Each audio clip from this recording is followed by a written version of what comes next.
For those of you that are here, I'm wearing AirPods. Does it sound like my audio is good? I think you're one of the first people. I'm just about to message it on X. Going live.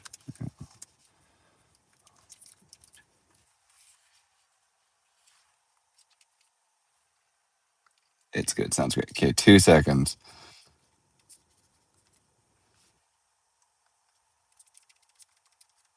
I'm just making a post on X.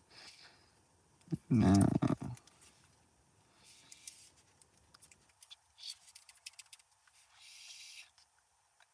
FSD version 4. Okay. Something went wrong. Holy.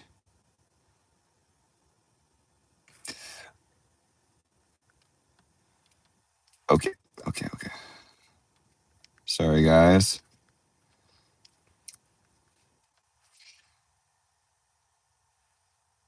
Okay. I'm just trying to this one post on X so that my live stream is up. Sorry. Tesla version 14.1 live stream.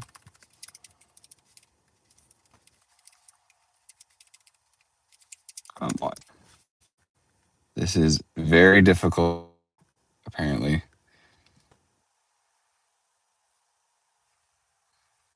If you just give me half of a second, I'll show you the release notes. I haven't done anything other than drive to a spot on the road, so this is all going to be very new to me as well.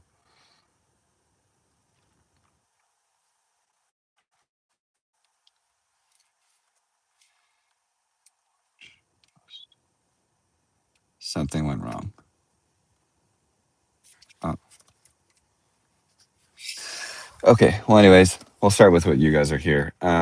So here are the notes. So I'm going to leave this here for you guys to kind of read. So I'm in a 2024 Model 3, hardware 4, 14.1. Yeah, I guess they skipped 14. I'm not quite sure. This is what we got. I'll just scroll it up. I'll let you guys read. Can you guys see that? Are you able to read it? No problem. Is the quality okay?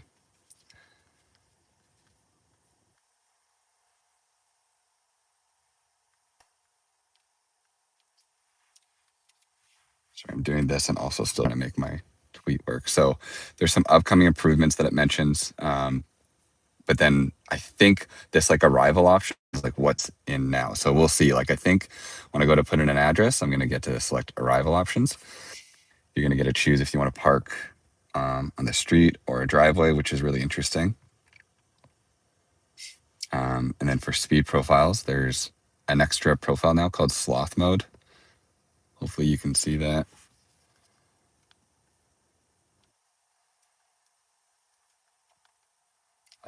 Can't see anything. I'm going to all blur. Oh, shoot. Is it still blurry back here? Like, is it bad streaming quality?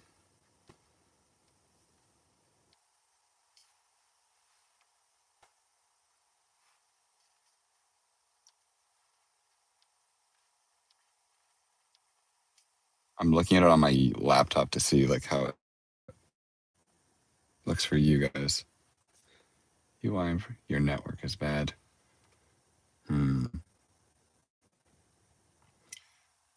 Shoot.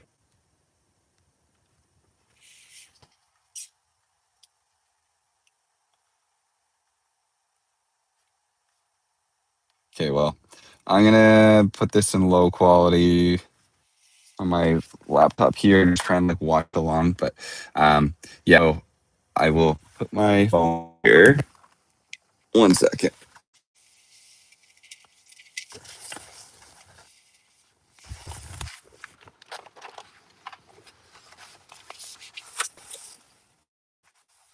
Okay. So there you guys go.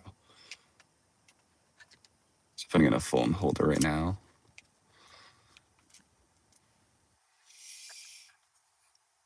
Okay. hopefully that view looks good and works good and you can see things.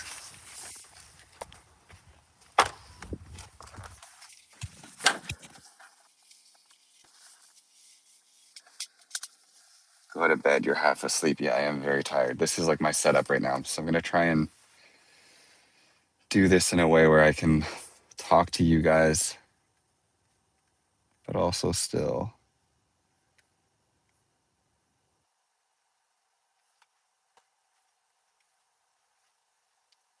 Okay. Which city are you in? Network is bad. I'm going to try and drive. So let me just like straight away move um, to the first destination. So I think the way this is going to work, so I'm going to put in McDonald's.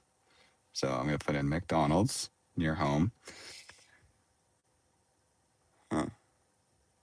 It didn't give me any like destination options, which I thought it would.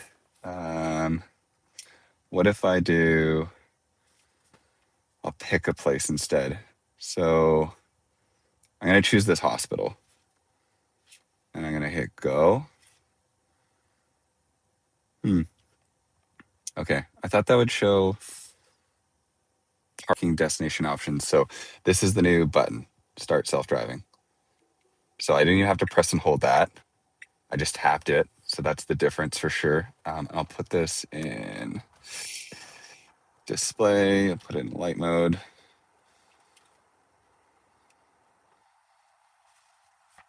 Okay, so I'm in hurry profile. I dropped it to standard.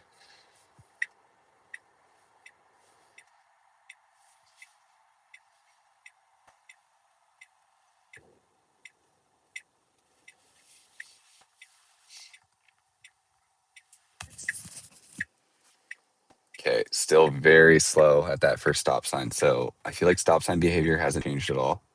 That's the same as it was before. Please pay attention to the road. So the nag is still definitely there. Yeah, let's like test that. So I'm gonna kind of like look to my side a little bit.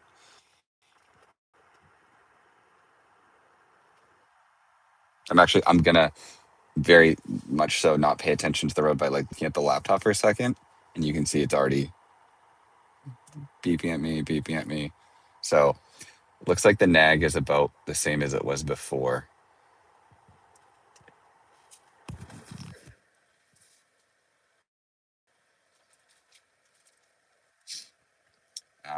I think we're faster than usual.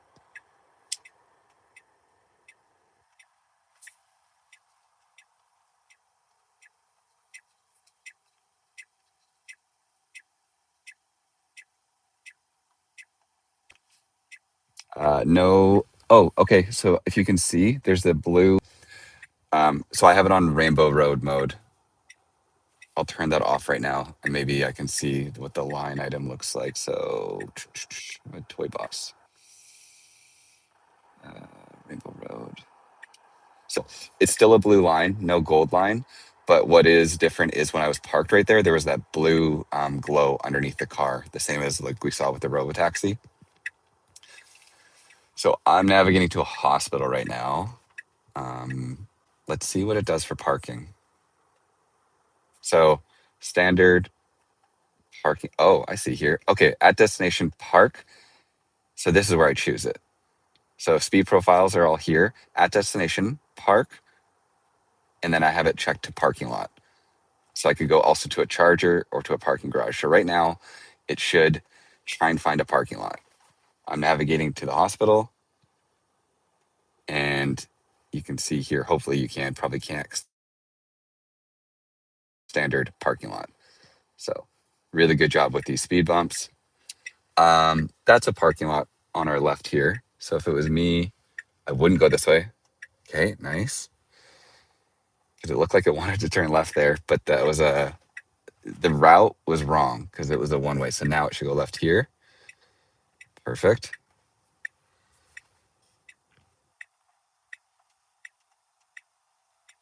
What do I feel that's different? The car definitely, I mean, I'm kind of realizing now we're in a parking lot. It feels for sure more confident and quicker. Okay, so let's see. Bunch of parking spots right here. Bunch of parking spots. It could park anywhere. It could park anywhere. What's it going to do? Okay, throws it into reverse. Is it going to try nose in there?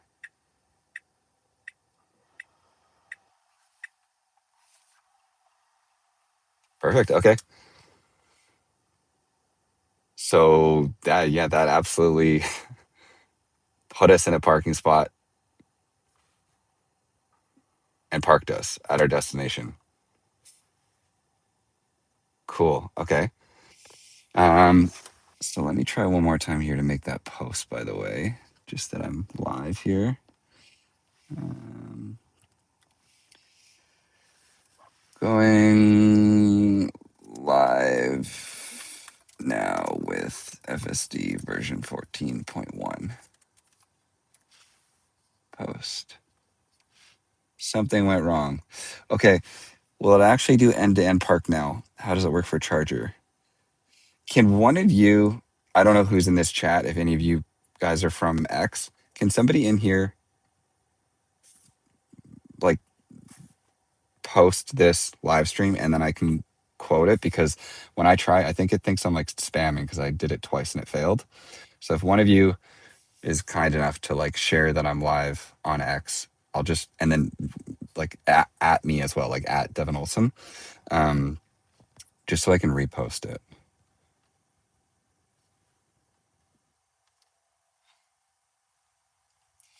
Okay, so let me just read here a couple things. So, yeah, bitrate, it's bad. Which city are you in? I'm in Vancouver, so technically Langley, but for anybody that doesn't know the area, I'm in British Columbia. First video, maybe the FSD.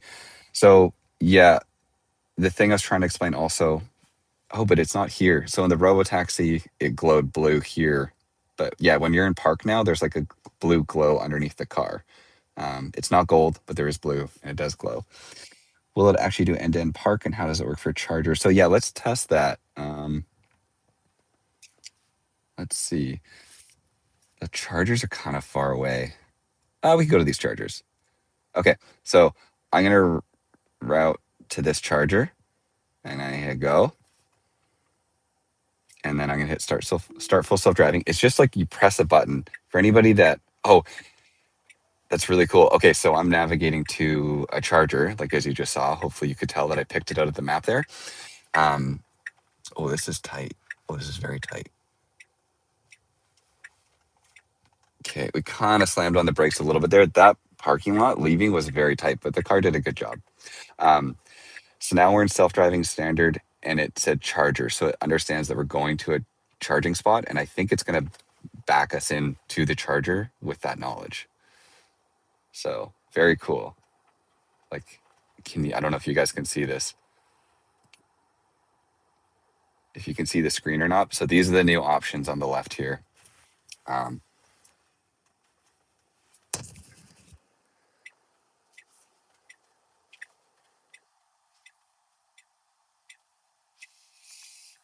Live.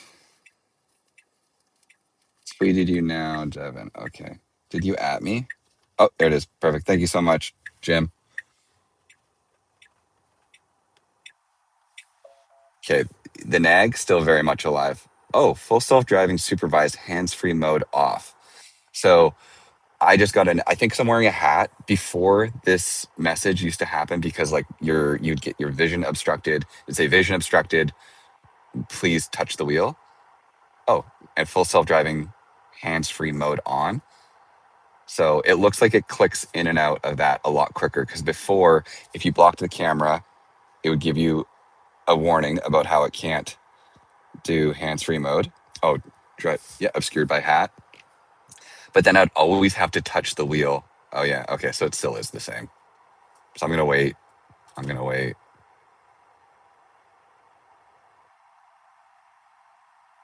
Okay, so it's the same as before. Never mind. Live. Don't look that I'm doing this on YouTube. FSD version 14. Post. Okay.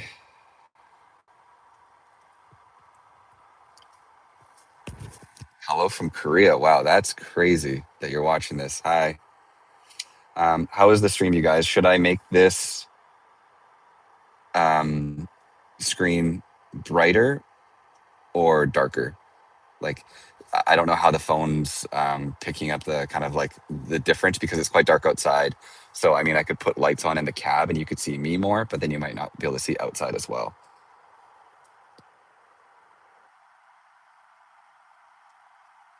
Dark mode. Oh, dark mode, do you think better? Okay, let's see.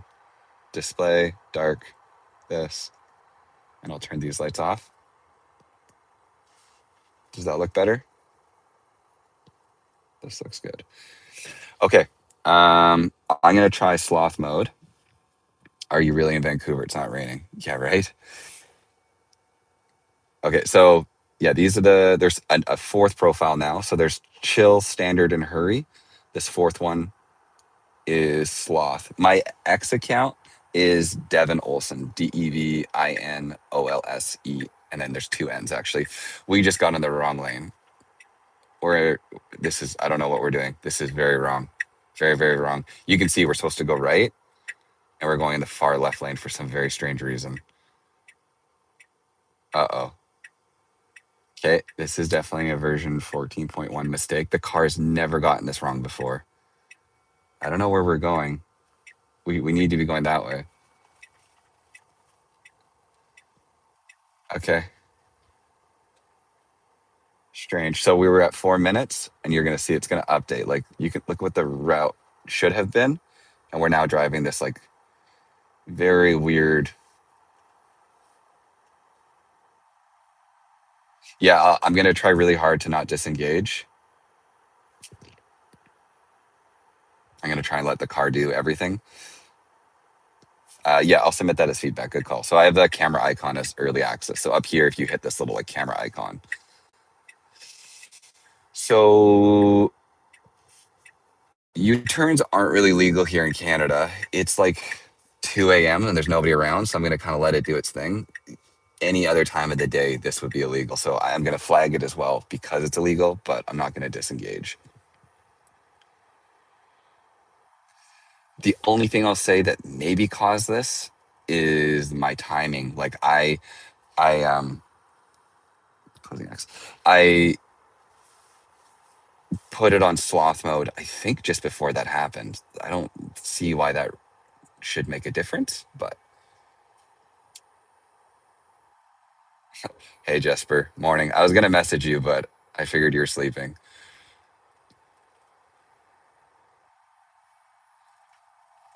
Yeah, so I'm in sloth mode. Is there a way to customize FSD to disable U-turns, for example? I don't think there is. Okay, this is good. There's a closed lane up here. There's two lanes. The car should just go in the right lane, but we'll see what happens. No, I don't think there's a way to disable U-turns, and I think that's more product of in America, U-turns are much more prevalent and common. In Canada, U-turns are not legal in anywhere basically. So yeah. Okay. I mean, this is good. You can see the road's closed. We moved over nice and early. Incorrect about turns. Lots of legal turns in Kitchener. Okay, there are legal places. I'm just saying in America, it's much more like at most street lights you can do U-turns. In Canada, you can't as often. This is Canada. Yeah, this is Vancouver, British Columbia, technically Langley. Okay, this is good. We're going through construction. The car is doing a good job. It's max 70. We're going 50. And to be honest, I don't know that I even saw a 50. Oh, little bit of hesitation there, but good job.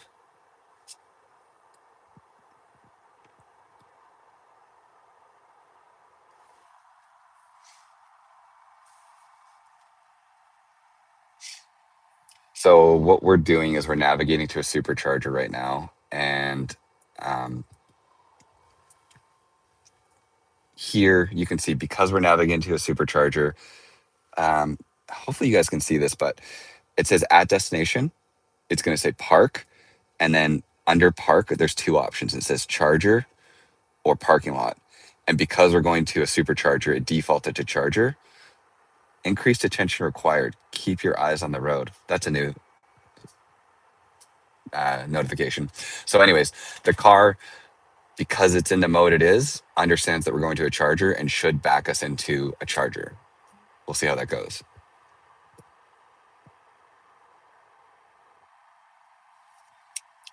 But yeah, otherwise this feels really good. I'm going to pop it out of Sloth. I'm going to put it in hurry and see. So we were going 70 in a 70 zone on Sloth, and now we're going 74, 75. So yeah, straight away we're going quicker for sure. And it's hard to say, like, this feels different, but at the same time, like, I spent my whole day, I spent like 8 hours driving in version 13 yesterday, and the car on version 13 is nearly perfect. Like, the disengagements I make are few and far between. It's mainly for things like destination parking, moving through parking lots, road debris, kind of those edge case scenarios. And it seems like that's what version 14 is actually cleaning up. So I think for a lot of the drive, it's going to feel very similar, and it's going to be exactly right now where it feels different. So right now we're getting into a parking lot, and normally I would always take over because it's like, okay, the car's going to be slow and annoying now. But we're moving a lot quicker. We're pulling into here. There's a bunch of chargers open. Let's see what happens. Hopefully you guys can see this. So we're just coming in. I mean, I would park anywhere.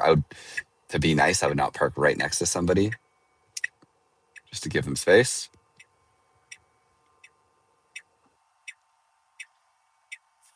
And that's hands off.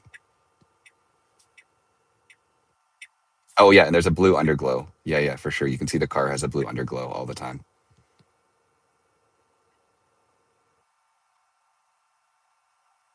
Amazing. Yes, there you go. So I will, let's see, is there anything more in the release? So under autopilot, yeah, so this is interesting. Oh, wow. Okay.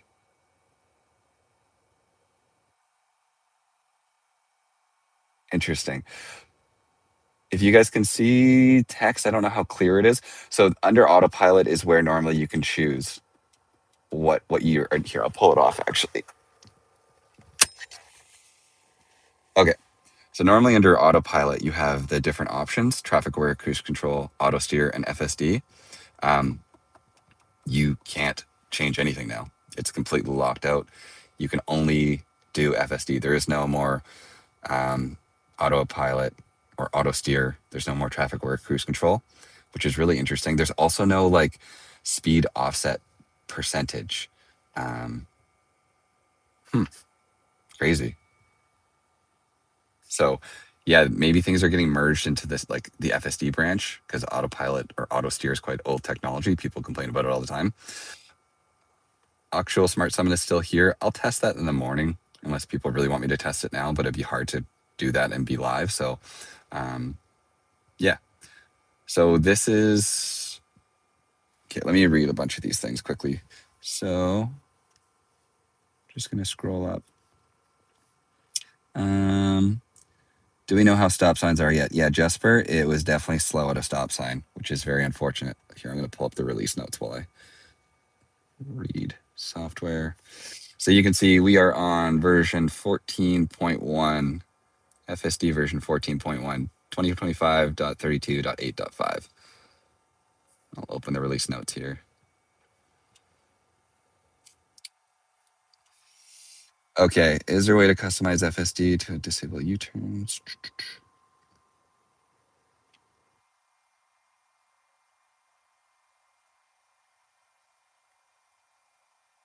Okay, Andrew, how's it going in general? Are there any critical nuances? I mean, the big thing that I'm noticing for sure is there's just been a couple drives, but the car is definitely more confident in parking lots. And obviously, parking feels incredible. So, those are the two things I've really noticed. We'll see. I'm going to navigate to a Walmart in 2 seconds here. So, there's going to be a lot of like parking lot interaction as a result of that.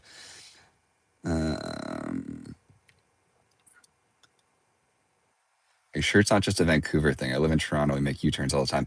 Maybe it's just a Vancouver thing. Yeah, and maybe I'm wrong about that, but usually U-turns aren't legal here. Um,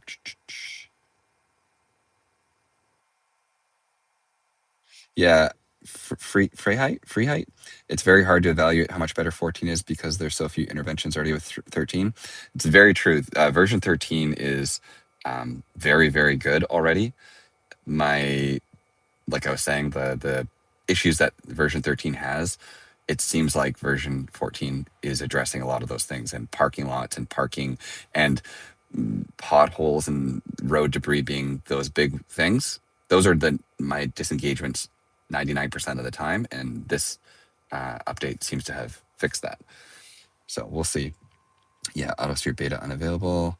Okay, is the underglow gone when not in FSD? I will test. Oh, drive-through. Okay, I'll go to a drive-through. I don't really need anything, but I'll go to. Too bad you can't put it in like drive-through mode.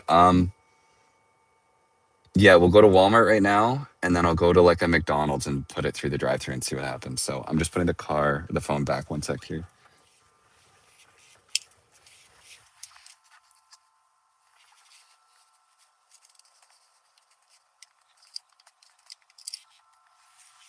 Can you still see that?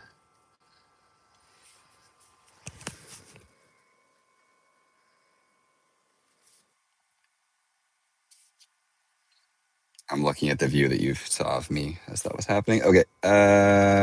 Cool. Cool. You need a coffee. I don't need a coffee. I want to do this for like an hour or two, and then I want to go to bed and then wake up and do this in the morning. So let's go to Walmart. This one right here. We'll navigate.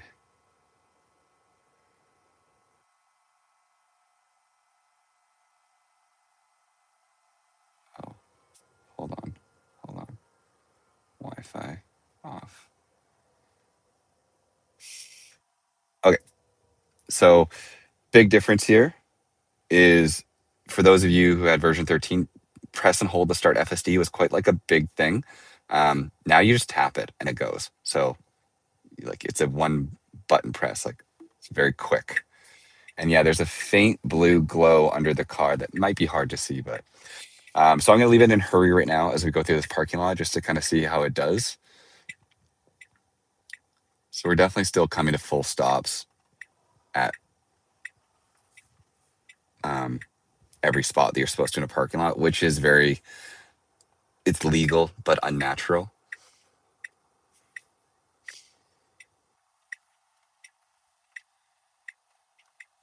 I'll read back the chat once I get to where I'm going because it's kind of dangerous and illegal for me to be doing that while we're driving. So definitely ask questions and anything that you want to see, but I'll look at it in 3 minutes here when I get to Walmart. And another thing I'm going to do after this, yeah, we're very slow, to be honest, through this parking lot. Like no human would have navigated the parking lot that way if I'm being completely critical. It was all perfect and legal and safe, which is why it wasn't how a human would do it. So full stop at the stop sign. I'd say stop sign behavior is the exact same as it was in version 13, which is legal. It's just not human.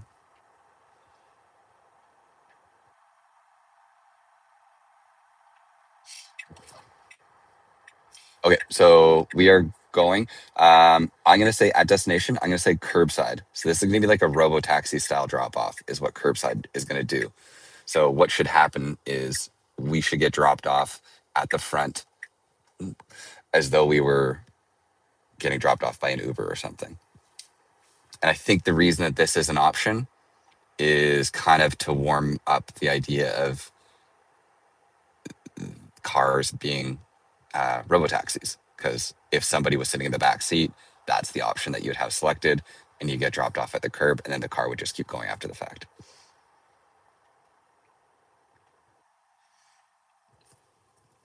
After this, I'll test a few things like getting strikes, the nag, which I will say the nag I think is pretty much the same. Like anytime that I'm looking away, it's straight away telling me to pay attention. It doesn't feel different. It feels like the nag is basically exactly the same.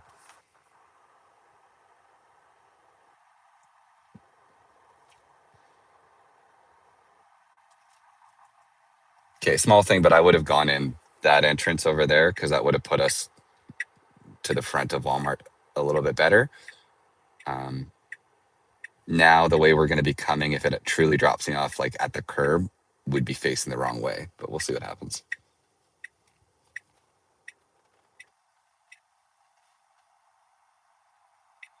Can you designate your own parking spots? That is marked as an upcoming improvement. I'll show you in the release notes in a bit here, but under upcoming improvements, it says specify parking spots, and we're not quite sure what that means. That might be something as simple as like front of the store, handicap, whatever. But for now, no, I can't. Okay, so I have this on curbside drop off. So if I was maybe right there between these cones, perfect. It's in front of a fire hydrant, which like, yeah, I mean, a taxi would drop you off here. Yeah, which is kind of exactly what you'd expect. Okay, I'm just gonna read and see what you guys got here. Um,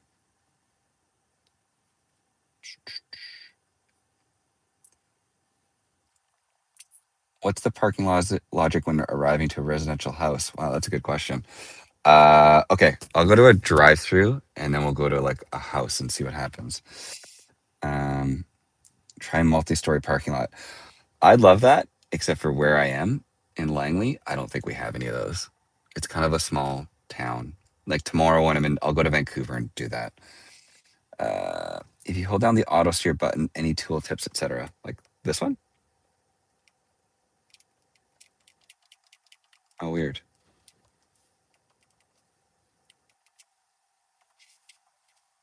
Huh. This button. What?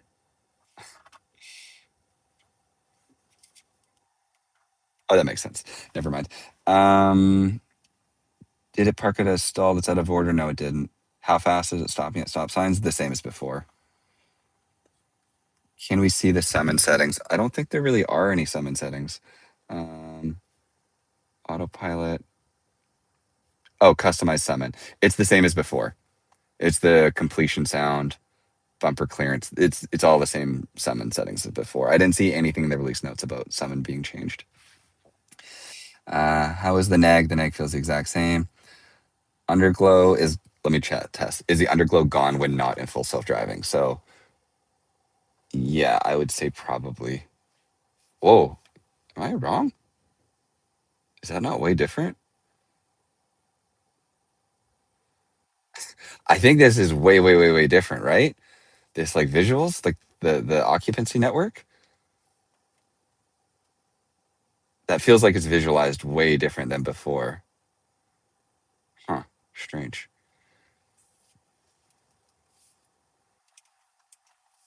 But you can see like if I go in full self driving, we'll get that blue glow. So this blue glow that's under the car, it's definitely new. So I'm just pulling over to look at a couple more, and then I'm going to go to a drive-through. Can you go through drive-through? Doing that right now. A few intersections. Turn is legal. Might want to budge the camera a little to the right. It keeps trying to focus on you. Oh, okay. Is that better?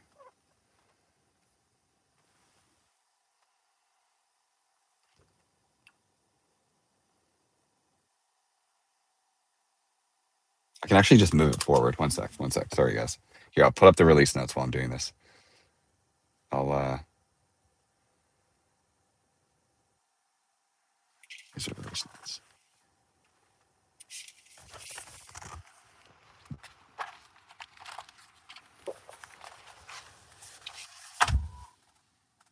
Camera was fine from me. Oh.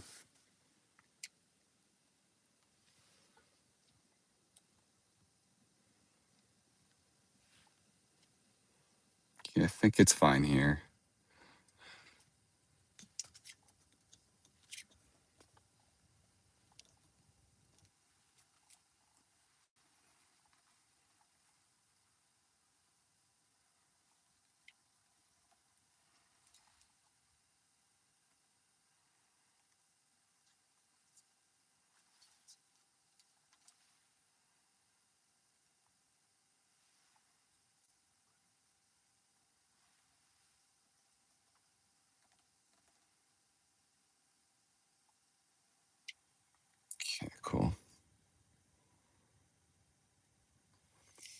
trying to like center it, but also I can understand what he's saying about focusing on me.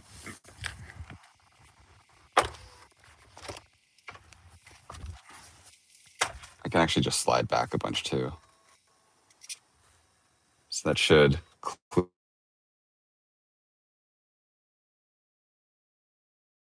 to McDonald's. Actually, there's a Wendy's right here. There's literally a Wendy's like 2 seconds away. I'm gonna guess it's gonna have no idea how to handle a parking lot, but let's see what happens. Oh, it's closed.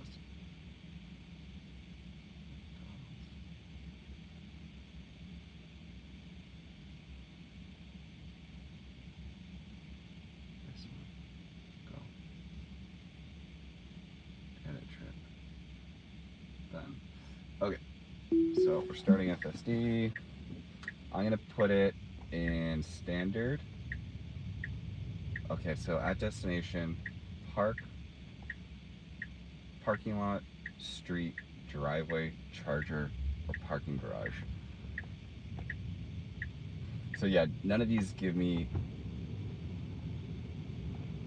any notion that it would understand how to do a drive-through. This feels like it's just gonna kind of get there and then park at a parking lot.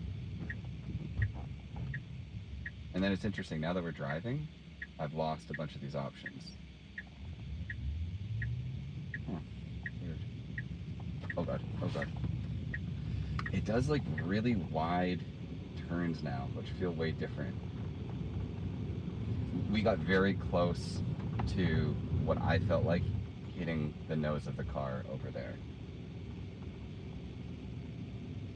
Again, I'll look at the chat once we park, just because it's hard for me to do both, obviously. Okay, so full stop because we're at a red, but then we should be able to, turn green. Oh, we're going straight. Never mind. The McDonald's, we could have gone that way, so that's what I was expecting. Very low sound. Oh. Did it change? Oh, I think it's...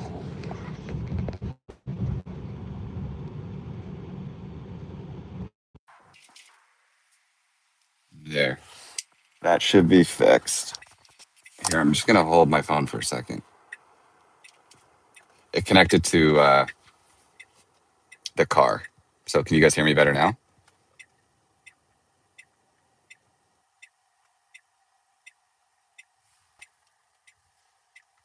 Oh. That was like a hesitant double stop there. Like we were leaving at that stop and it did like a weird little jittered double stop. So I'd say stop sign behavior is very similar to what it was before.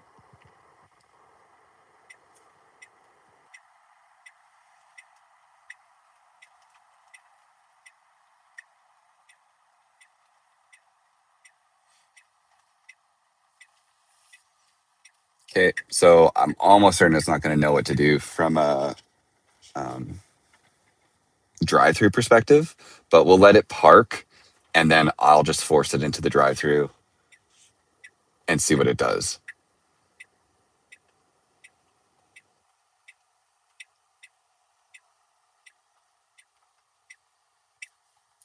Okay, so I would park anywhere here, see what the car does, and then you can kind of see that blue glow now that I can like hold the camera and show you. So there's definitely a blue glow as we go.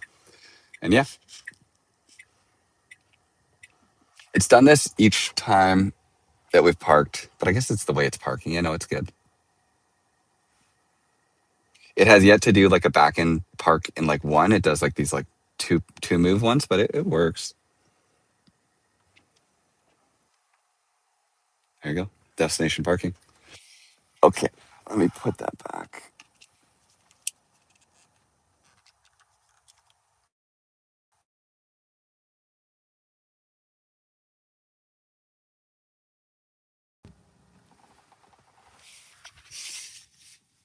Why do you only have 42 likes? Dry wipe's not fixed. Yeah, I know, right? Um,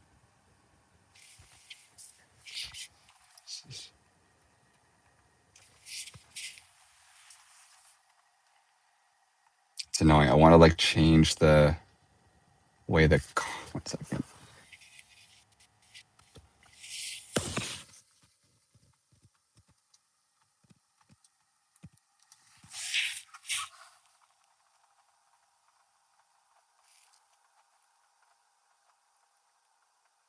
Okay. Trying to change the view without losing the camera. Okay, okay, okay. So, are you impressed with it right now, or more on the disappointed side? Um, no, it's. I don't know. It it isn't perfect, if that's my honest answer. Um, like I think it's really cool that destination parking works, and all the like parking options are great. It's a ton of work, I'm sure, to make it happen. There's just a few things that are still lingering. That's unfortunate. Like I really hate the way that it deals with stop signs. Um, but I mean, it is what it is. I think that's a law thing. Same with like when it navigates through a parking lot, it feels like very confident as it's moving, but it's stopping at every single spot that humans don't stop. So although it's maybe quicker and more confident in parking lots, it's still, if somebody's following you through a parking lot and you're using FSD, that person's going to honk at you or be annoyed by you. There's just kind of no way around it because nobody stops at every single little stop line in a parking lot. But it's incredible. I don't know. Like it's, yeah. How fast is normal auto park when initiated manually? Just as fast? Okay, let's see. I'll do that right now. So let's see. Let's see. Dry wipe. I do know that my like camera got a message this afternoon that it's dirty. So I've cleaned it, but I was gonna actually bring it to Tesla today and have them clean it. Um, so that'll work.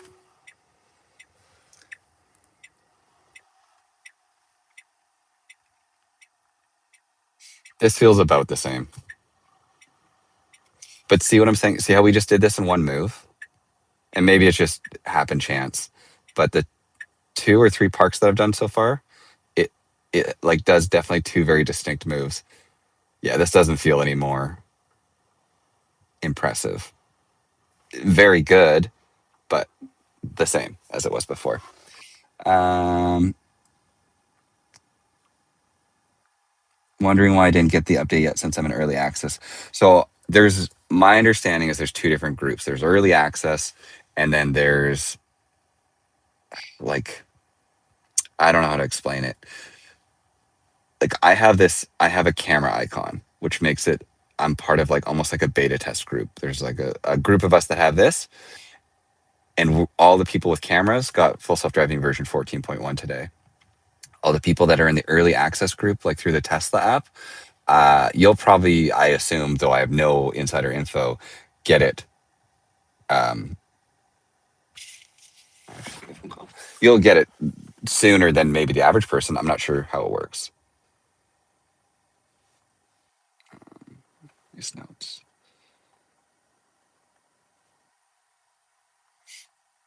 So why don't I go through this drive-through and then I'll go to a residential place.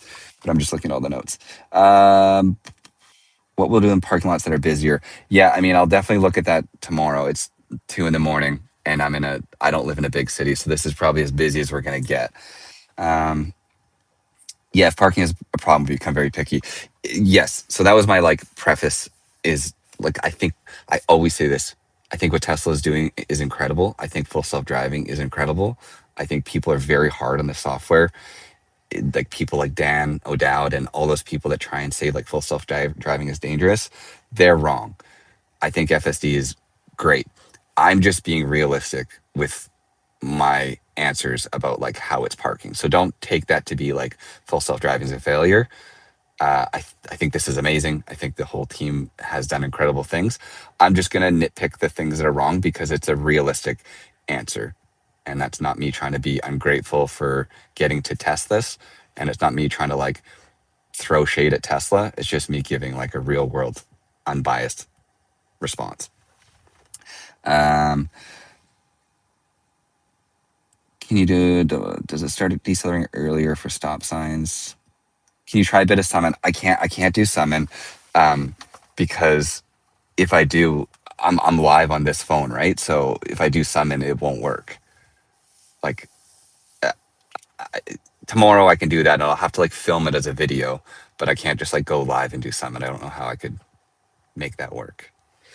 Okay, so let's go through a drive-through, and then on the way there, let's just go. I'm gonna also go to like some random address and test like residential parking. So let's go to this human's house. God, I don't want to park here. Let's go to this park. And we'll go here. Here. 719596B. Okay. So that's to a residential address. And I'll see what the card does when we get there. But for right now, let's see how it handles a drive-through. I'm just trying to like have FSD. I'm just gonna get a water. Oh, okay. Hey, wait. This is what it does in a drive-through. It wants nothing to do with the drive-through, so it threw it into reverse right away. Wow, that's so funny. Interesting. Okay. Well, there you go. Ugh. It's very aggressive with the braking. We're turning around. There's nobody around, so this is working out for us. If there was anybody else around, that probably would have been a lot different. Huh. All right. Well, FSD version 14 doesn't want to do drive-throughs. That's fair.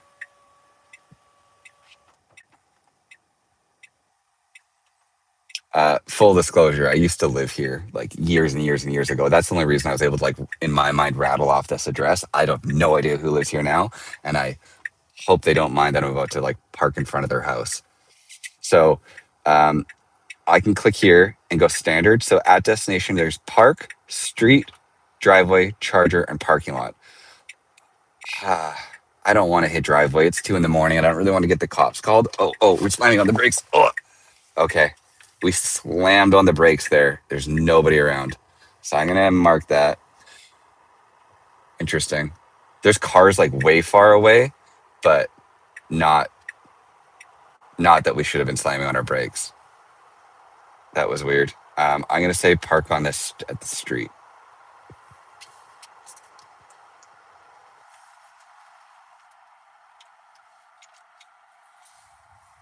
Huh. That's weird that it did that. I don't know if that showed up on camera really, but yeah, so we were merging there. We're pulling out to merge. And there, like I said, there were cars, but they were like far, far away. And FSD, it, the same harsh braking that I've never really felt from FSD that it did in the drive-through back there. It's doing that.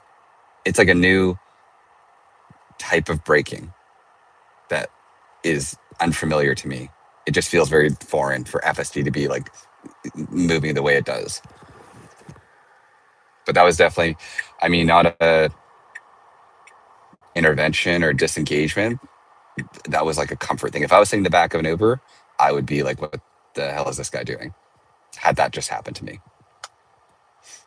And all these cameras are clean. I'll bring up my other cameras after, but like as far as I understand, I try to do as good of a job as I can to make sure all the cameras are clean.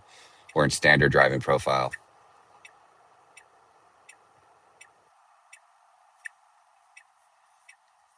Omar said it has a new personality. Yeah, absolutely. Like the car feels similar but different. Like at the end of the day, in version 13, 99% of the time, it was doing everything right. And so a car that's doing everything right again will feel very similar, but it's just, oh, there's a raccoon on the road, but it's already crossed the street. It feels like more confident, but also just like it feels like a different driver. Like the way it takes turns is a lot wider and a lot weirder. My audio was bad at that point, so maybe you guys didn't hear it, but like when it turns left, previously maybe it felt like it was maybe going to like cut a corner short. Now it always feels like it's going like wide on corners. So yeah, we're doing street parking at this address. So what it should just do right now is park in front of this person's house.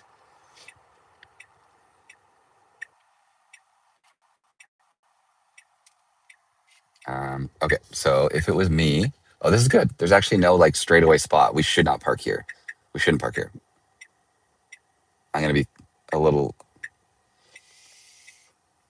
Mm, this isn't what I'd call street parking. Like this isn't a spot. We're between two parking lots or two driveways. There's not enough space. Like we're in this person's driveway and we're nosed into this person's driveway. So let me try here and do the same thing. So I'm gonna hit start full self driving and not driveway. I'm gonna do street and then there.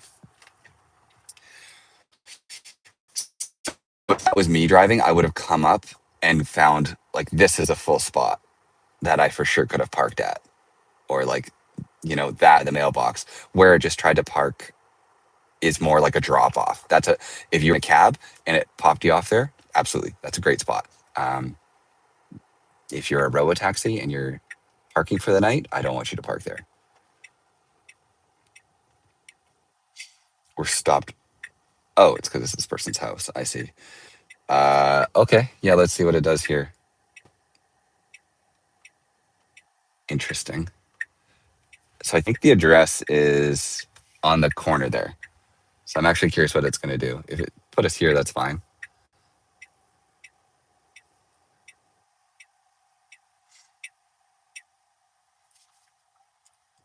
Oh, wow. I don't think it actually knows. So I was going to say, like, fine, what it did is good. It parked, but technically, we're in a no parking spot. Oh, okay, we're definitely still in a no parking spot. Yeah, there's a no parking sign. I can see it. I'll move up a little bit so you guys can perhaps, but like this sign says no parking. Maybe it's referring to this road. I don't think it is. I think it's referring to this whole street. So I think where we parked wasn't allowed. So I don't know if FSD can read signs. Okay, let me see what you guys are saying. Force the drive-through. Um, instead of forcing okay, I am instead of forcing weird things, I will just drive. Yeah, I mean, I can just drive. The thing with that is the car is just really good. Like I think it's going to be really boring if I just go for a regular drive at 2 in the morning. That's kind of why I'm doing all these like what feels like edge cases because that's the only way I think we're going to get interesting content. Otherwise, you guys are just going to be watching me driving around at 2 in the morning with nobody on the road. So that's kind of why I'm trying to test these like parking lot scenarios. Sorry. Um, do you think the ability to follow navigation is better than version 13? So I don't know if you were in the chat, but we were in a hospital parking lot and the navigation was making us go somewhere. And it was actually the navigation was wrong. The navigation was like routing down a one way, and FSD kind of came up to it and then saw that. I think saw that. I don't know what to say, and then went around and took the actual proper approach. Does it decelerate earlier? Okay, sorry. I'm probably skipping a lot of these. What time is it there? It's 2:37 in the morning.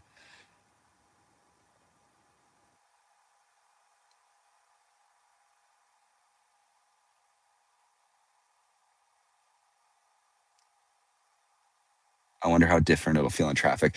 Yeah, probably way different. Some one thing, huge credit, and I'll kind of show it off here. Like I'm going to disengage. So before FSD would like really struggle. So hopefully you can see, but like see this heat map as I get close to a curb. Is it even going to show up, or it's not a big enough curb? Full self driving would always like really struggle leaving when it was like close to something, and it would think that it's like too close to a curb and wouldn't go.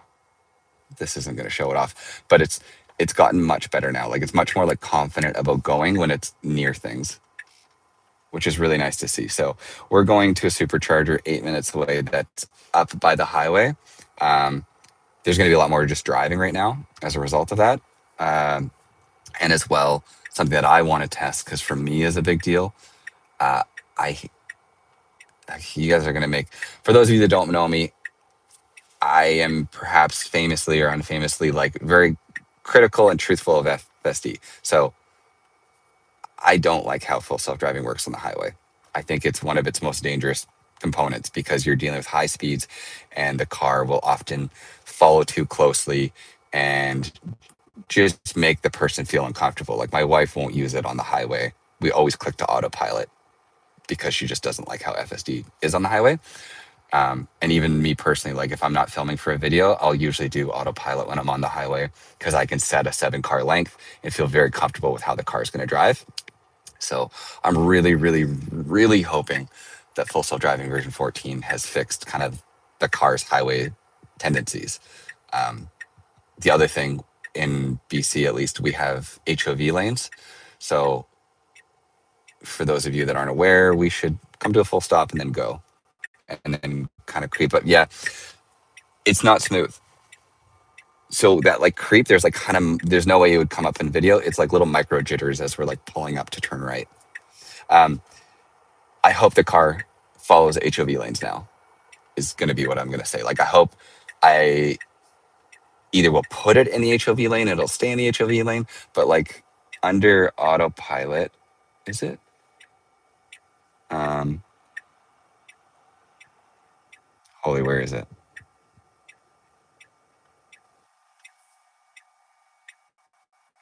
Yeah. So I have this option enabled called use HOV lanes. That's kind of the only way the car would know. But with that enabled, the car hopefully would understand that I am a car that can drive in the HOV lane. And so it should just put us in there at all times. So we'll see what that does. And yeah, for those of you that are just joining, because we're navigating to a charger, the car by default has this thing at destination. It's going to park at a charger. And I can choose between sloth, chill, standard, or hurry. So right now we're going 76 in a 70 zone. So we're going about 6 kilometers an hour faster than speeding. So I'm going to put it in sloth, and I assume that's going to slow us down to exactly 70. Yeah. So now we're going the speed limit, which is kind of perfect. There should not really be a profile that on good roads you should drive under the speed limit. So I love that sloth being like the most like cautious, careful profile is still doing the speed limit right now. Like that's what you should be doing, and that's what the car is doing. Perfect. Really good job. To be critical, we're in the left lane. Like this isn't necessarily a highway, but it is a 2-lane road that people treat like move over if you're going fast or slow. But with that said, I'm just curious because sometimes prompting lane changes isn't always perfect. I'm just going to hit change and it gets right over. So really good job there. I'll try and look at your messages when I park in 4 minutes here.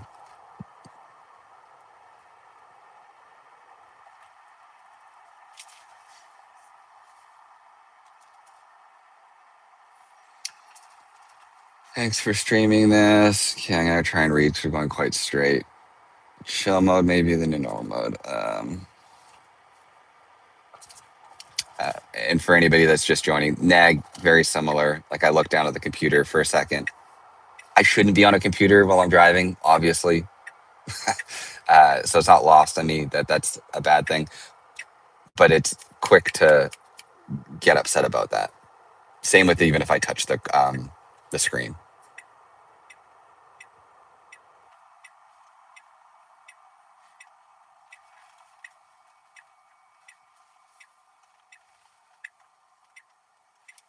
Okay, if you could see that, that was very the wheel kind of did this a bunch. It was very like jerky. So as we turned the corner, and we're like a little bit of phantom brake there. There's a coyote just off to the side there, but it's off the road. Yeah, so I mean, it's very good right now. I would say 14.1 won't go wide is my like very critical answer. Um, just from the little things that I'm seeing. So we're coming up to a stop sign. Full stop, 5, 4, 3, 2, 1, 0, go. That feels basically the same as it was before. No different. So a very legal, great stop. I just know people often complain about Tesla full self-driving's stop sign behavior. And for those that do, it hasn't changed.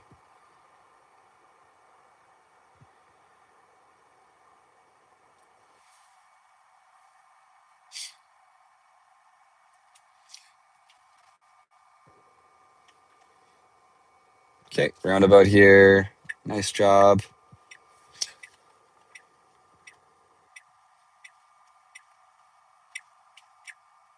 For every moment that I'm not being critical, by the way, the car is doing great. So I guess that's kind of something I should try and say. I'm trying not to like have a just me like blabbering the whole time about like, oh, nice turn, nice job. But like 99% of the time while we're driving right now, the car's doing a good job. I'm just highlighting the things that I feel that are different. I spend a lot of time using FSD. So I'm just trying to like bring up any differences and nuances that I notice. So that's not to say this version is terrible. It's great. There's just, the quirks that I'm noticing. So we're coming into a parking lot right now, and the chargers are quite far back. So there's going to be a lot of like parking lot to drive through. And this actually is a pretty busy parking lot because I'm realizing it's a hotel, so it makes sense. Um, I'll leave here and then I'll do destination park here and see what it does because, like, you can see there's cars everywhere. So I'd be curious how it's gonna like navigate to find a good spot. This is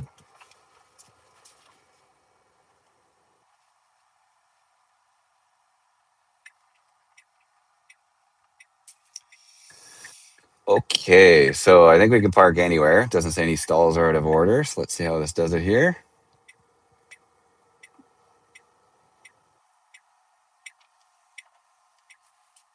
It does the dry wipe every single time it goes to park, which is interesting.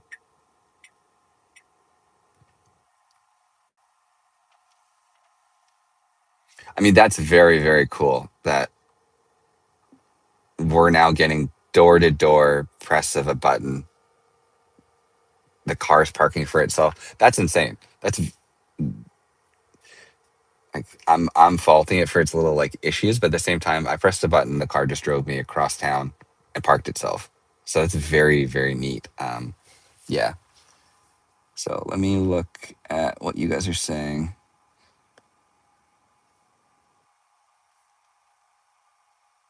Can you try some closed roads? I don't know if there's any around. I'll try. I see what you're saying. There was a closed road that literally just opened, unfortunately, near me. Thanks for live streaming this. Yeah, you're welcome. Sorry if it's boring. It's 2 a.m. and it's hard to find exciting traffic at this time of night. I'll put up the release notes while I'm reading your guys' messages here. Uh, Removing follow distance and disabling auto lane change was stupid. Yeah, I mean, it's hard. Like, Tesla AI has been very vocal about the fact that, like, every human decision is a bad one. And in some ways that makes a lot of sense because if you think about it, when you're in an Uber, you're not like, hey, can you drive 7 car lengths the way and not change lanes as often? I mean, technically, I guess you could, but like for the most part, you're sitting in the back seat of a taxi or Uber and you're just getting driven destination to destination without thinking too much. And that's what Tesla's trying to do by removing all the little like granular decisions. Like it should be you press a button and go. And you shouldn't have to be making little like nuanced decisions because I don't think they want you to. I think driving should just be a simple thing. So it's hard. Like they took away those options. And I think also think that was a byproduct of it going end to end. But yeah. Um, Watching from Korea, that's very cool. Hi, Korea. Hi. If you make it go forward and backwards, will that do a donut? I'm not sure what you're saying. Hello from Germany without any FSD at all. I'm so sorry for places without FSD. It's very, very cool software. What's going on with hardware 3? Uh, I don't know. I have no idea what hardware 3 is going to happen. Do you think the improvements on FSD benefits the standard autopilot feature?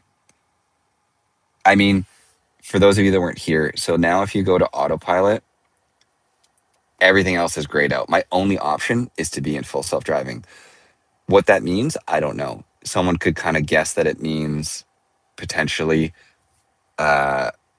the autopilot stack is going to get like bundled up a little bit differently because auto steer is like a completely different piece of technology from FSD, and they all exist under autopilot, but auto steer is like legacy and old and unsafe, or not unsafe, it's just bad in a lot of ways. So I think perhaps maybe they're trying to like bring the knowledge and brain of FSD and give it, I have the auto steer capabilities, so there's like some free version of FSD that is basically just auto steer, but then to get all the like parking options and destination options and things like that, you would pay and get FSD. Who knows? I don't know.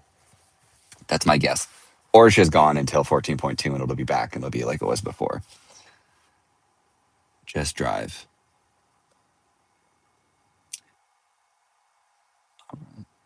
Operate the nav map. Will it trigger driver caution monitoring warning? I will after this, and I'll show you that it will. Where are you, bro? Canada, America? I'm in Canada. Sorry, I'll leave in 2 seconds here. Are you early release or early release? Does it use a front bumper camera? I'm in a Harbor 4 Model 3 that has no front bumper camera. So this version at least is not using a front bumper camera. Headlights are blinding the guy. Oh yeah, sorry. Okay, well here, I'll leave. Sorry, guy. Okay, I'm gonna go to this Ricky's and we're gonna hit go and we're gonna hit start FSD and we're gonna go standard and we're gonna park in the parking lot. So let's see what it does here. So we're moving through the parking lot and we're gonna park at this Ricky's and see what it chooses for a park. There's just a lot of cars around here. Okay, this is cool. Like this is full. So the car is looking right now and there is nowhere to park. So now we got to go to the next like lane of cars to look for a spot.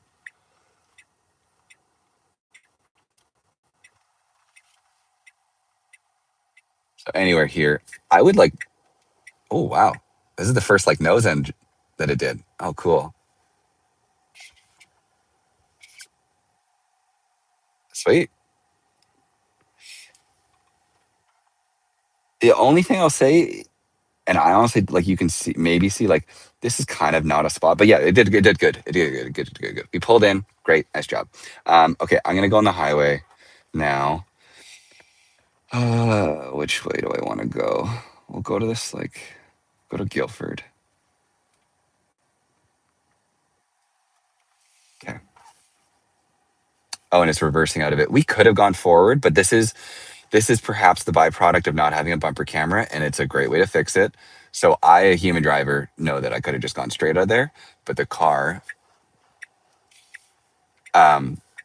doesn't know that because it doesn't have a bumper camera. So we backed out of that spot, and that's great. That works.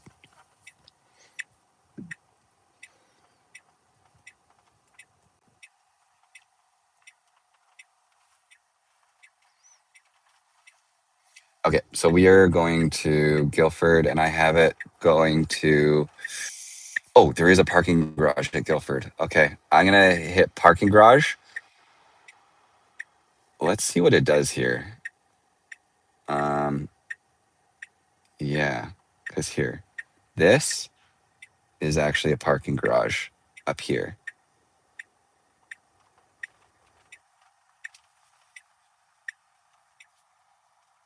Where's the Walmart?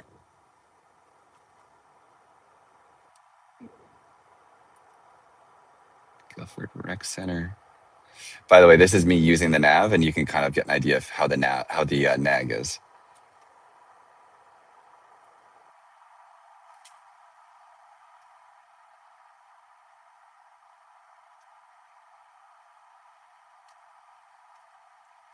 Okay, so we're going to this spot, and I have it marked as parking garage, and it is kind of a parking garage, and I have no idea what it's going to do. So let's see what happens when we get there. And we're driving in standard mode. So we're about to get on the highway for the first time with version 14.1, and I'm curious what the car is going to do.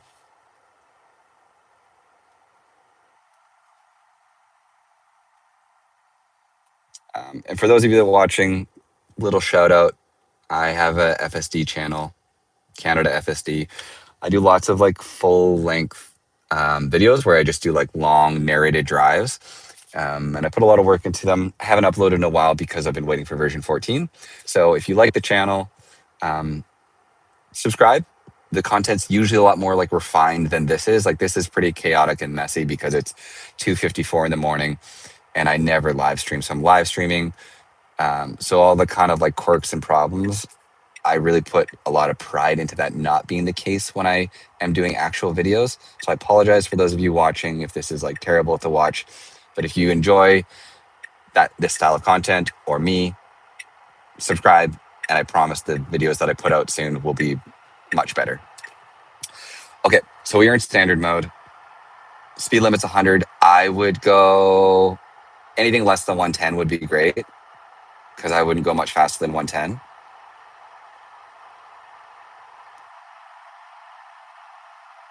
Cool. We're not using the HOV lane, so it doesn't look like that's fixed because that third lane over is HOV lane. We have 5.8 kilometers. We could definitely be in the HOV lane for 6 kilometers. So for the sake of it, I'm going to go signal left. And then I'm just going to put us in the HOV lane. Again, this is something that a lot of people might not understand, but here in Canada, we have these HOV lanes. If you have an electric vehicle, oh yeah, see, so it's not even putting itself. Oh, there you go. Okay. So we're in the HOV lane. We should stay here. We're also going 115. So, whoa, weird. Okay. So what used to be the scroll wheel to like change the speed, because now we're going 117. That's too fast for me. Chill, we're still going faster than I'd hope. We're going 16 kilometers over the speed limit, which for some people may be great. So Sloth is like the only way to go. Oh, weird. Okay, so if I'm in Sloth, it's going exactly 100 because I can use the wheel now to change it. If I go to chill, let's see.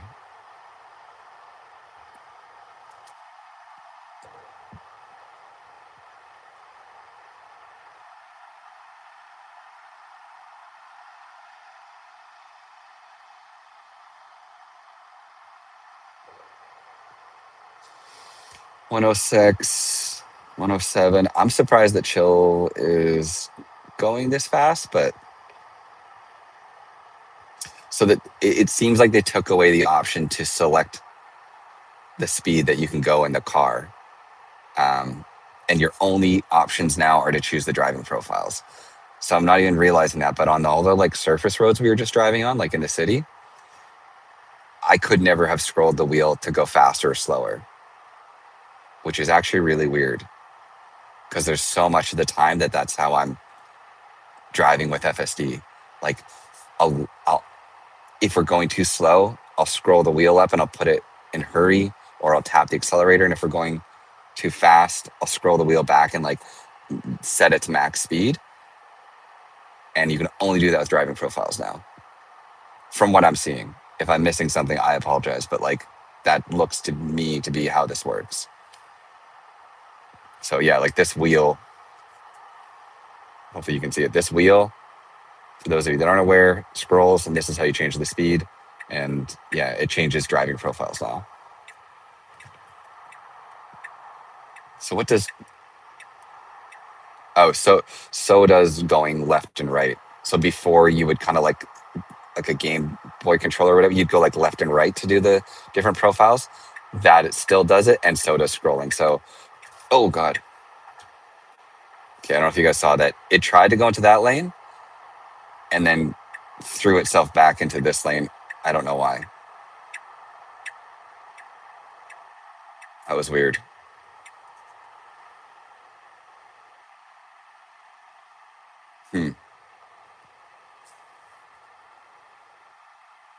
Strange. Give Rick Ham a shout out for 500. What are 500? What did he give me? Who's Rick Ham? What did you do? $500? Oh my God. Rackham? Rackham. Sorry for saying your name wrong. Rackham. Rackham. I really apologize if I'm saying your name wrong. $500? Are you crazy? Thank you so much. That uh wow, that's incredible. Thank you so much. I'm so sorry if I butchered your name. It's 3 in the morning, and I've never been given that much money at once in a YouTube donation. So that really just threw me off. But that's incredibly kind of you. You're an incredibly generous person. If you follow me on X or anywhere else, send me a message so I can like thank you personally. Um, okay. Oh, weird. There's like a spot on the road there, and the car tried to avoid it. That was very, very, very nice of you.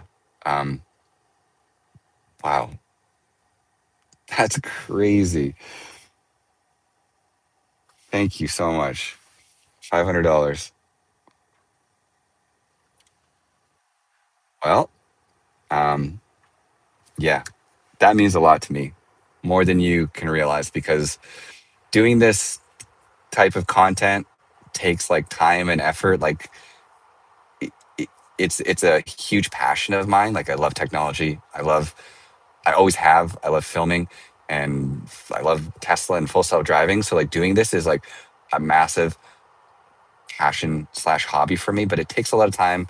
It does cost me money, um, and donations like that mean a lot to me. Like so do just like comments and subscriptions and likes. Like nobody has to give me donations, but when people do things like that, it from the bottom of my heart means a lot to me. So thank you. Even if it's $1 or $5, that's obviously kind too. But $500 is unlike anything I've ever seen before. Thank, thank you so much.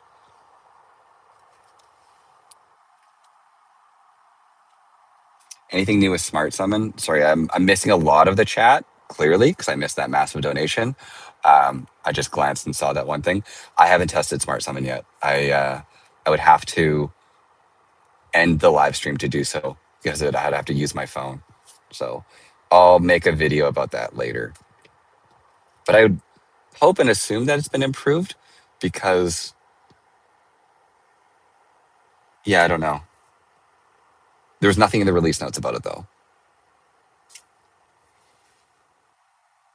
Can you try sloth mode and see if it respects the speed limit exactly? Sloth mode 100% recognizes or respects the speed limit. Like I can tell you with confidence, we're almost at our destination, so we're not really going to get to see that. But sloth mode goes exactly the speed limit.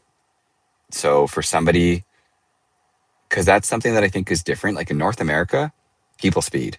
If you go the speed limit, for the most part, you're a driver that's going to stick out on the road in a weird way. And that's no slight towards people that choose to go the speed limit. I would just say that 90% of people, 80% of people speed. Um, so in other countries, though, I know speeding is a lot less prevalent, which I wish that we were more like that here. So yeah, sloth mode would be perfect because look, we're going 52. I'm going to put it in sloth, and we're slowing down 56.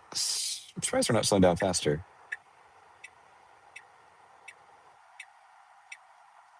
Okay, previous to this, sloth mode has gone exactly the speed limit, but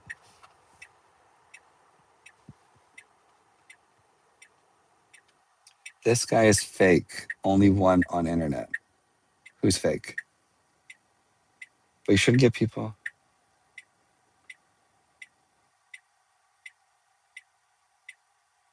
Huh?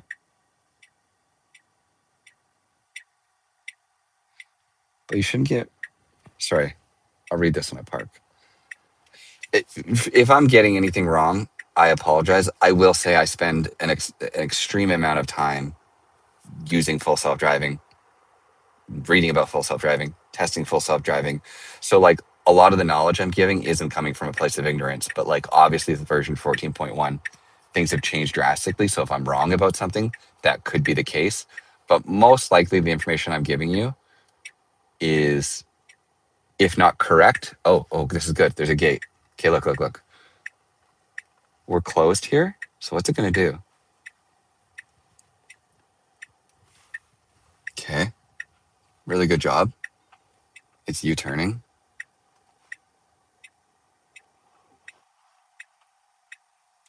I am curious what it's going to do because I've actually, slammed on the brakes. Um, I've told it to navigate to, I didn't even realize that they close this parking lot at night, but I've told it to navigate to a parking lot that's closed. So let's see what the car tries to do now to figure that out. And that was a one-way in, so good that it didn't do that.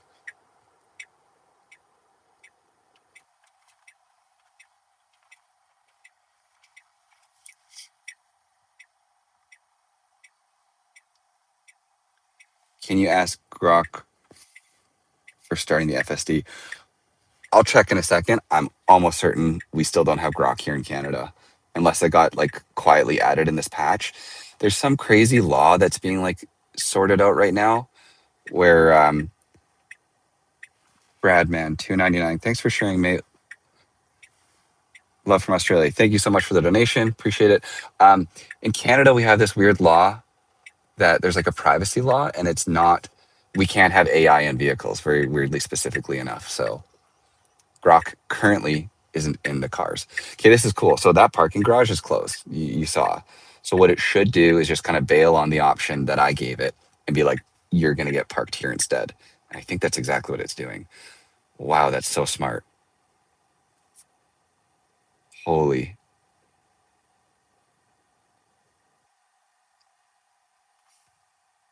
Ooh. Um, Crazy. Okay. Hopefully I kind of explained that all as it happened. But basically, like we tried to pull into this parking lot here, wherever it was. Yeah, here.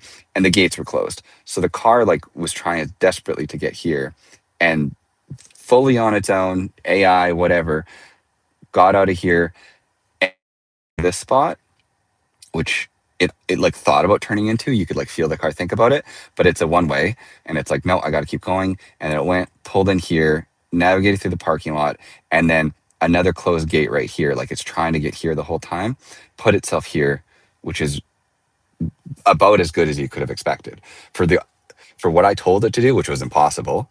It did the next best thing. So really well done. Sorry, quickly reading, and I have to go back. So let me see here. Thanks for streaming. Looking forward to FSD version 14.1. Okay, thank you again. Hopefully you can see me again for the $500 donation. That was incredible. You're very nice. I'm so sorry I missed that in the moment. How do I thumbs up that?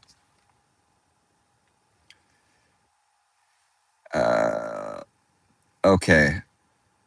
So you're not able to adjust the speed with the wheel, or is it possible to enable it like an option?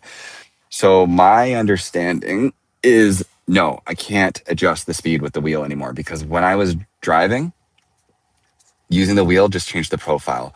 If I go into autopilot now, like all these options are grayed out. Speed profile is something that I can choose here. Um, but I can't like this offset. It's not, there is no like the speed percent offset that used to be here is gone. So I don't think you can do it anymore. I don't think you can choose a speed offset, and I don't think you can tell the car what speed to go. It doesn't feel like that's an option. I feel like that is completely removed from the car now, for better or worse. With that said, the four profiles that exist, because Sloth is the new one, Sloth, until just right there when I was talking about it, seems to go exactly the speed limit. And then chill, standard, and hurry kind of just are doing. I don't know the profiles well enough because it's new. Chill was going faster than I'd expect on the highway. We were going about 15 kilometers an hour over the speed limit in chill, which I don't know, faster than I would want. Okay. HOV lane for only 5 kilometers on a dead highway. I actually disagree. Okay, so 6 digit. I get it. I get what you're saying. My thing is just that, like, in this scenario, yeah, I wouldn't go. I wouldn't go in the HOV lane if it's 5 kilometers. There's nobody around. I'm gonna guess. I would bet you $10 that tomorrow on a busy road, the car would also not put itself in the HOV lane for this drive. But who knows? Maybe I'm dead wrong. Maybe the AI is using logic and it is smart and it's like, hey, there's nobody on the road. I don't even need to go over. Let's just stay in the right lane. In which case, I'm wrong for faulting it. So we'll see. We'll give it benefit of the doubt. Maybe tomorrow it'll be better. It's gonna go 100 in rain and ice and snow. Dangerous. We don't know that, NJ. I don't know if the car will continue to like. If there's different weather conditions, the car probably will react to them. Don't micromanage it. What's the point of FSD? Okay. Backseat driver. Okay, you don't have to get mad at me for giving you my like opinions on driving. Like, I just don't want to go 15 kilometers over the speed limit. So you can say that's backseat driving. I don't know. 14.1. They haven't launched 14. They skipped version 14 and went straight to 14.1. I don't like the removal of speed control. Hopefully, auto steer doesn't get removed when it's added back. Yeah, removal speed control is interesting. If it misses a speed sign, it will drive the wrong speed. Yeah, I mean, unfortunately, speed limits are notoriously like a struggle for this car. Like, map data is hard for it. So the fact that now you can't manually choose the speed, it's going to be really tough if the car has the wrong speed limit and I can't tell it to go faster. So, anyways, I got the car in sloth mode to see. We're driving to the theater just to check how the parking goes. Um, this is funny. So, this is the way you would get to the theater, but it's closed. So, really good job, car. It's like, hey, I got to go this way instead. So, hopefully, it AIs its way out of this situation. We should go out the way we came in. No, don't do a loop. And of course, there's a car here. I'm probably going to get pulled over if that's a cop.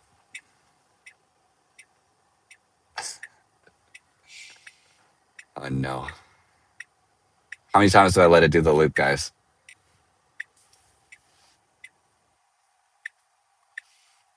Park in between the dumpster. Oh, park in between there and see if it gets out. Okay. I mean, I'm just fascinated by watching this. Just let it go forever.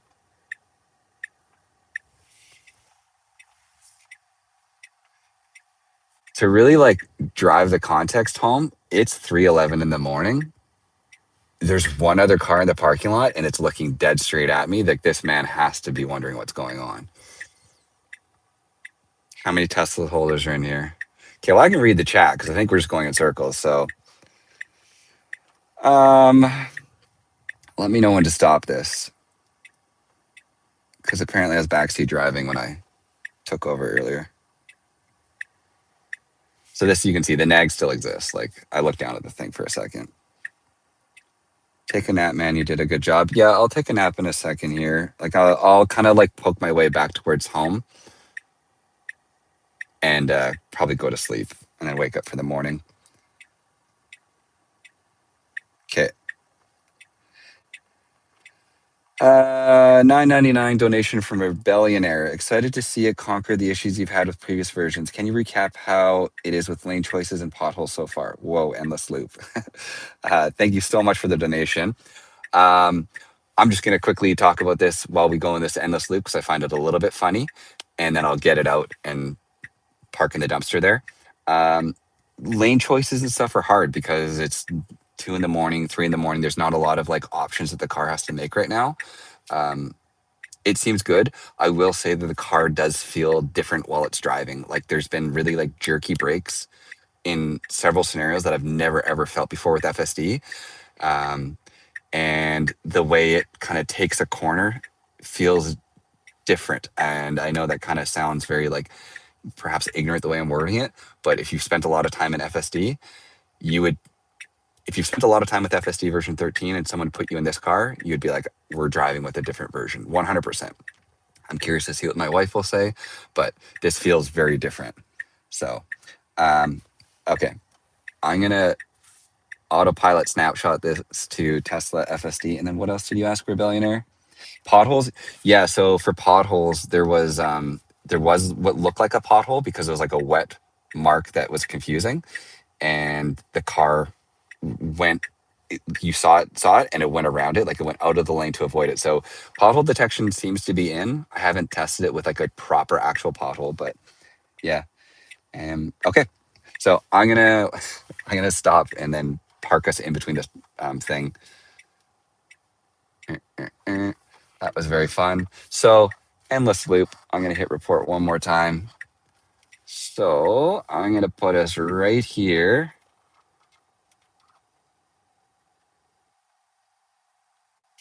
Okay.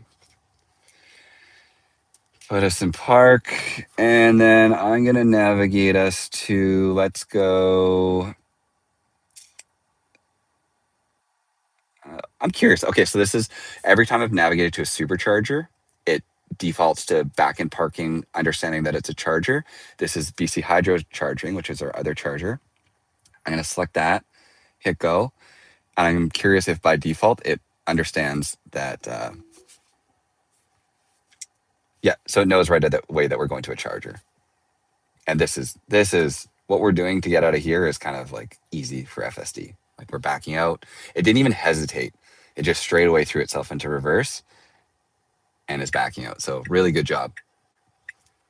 I would go a little further back, but actually no, like I nailed it. So yeah, really good job. That was perfect.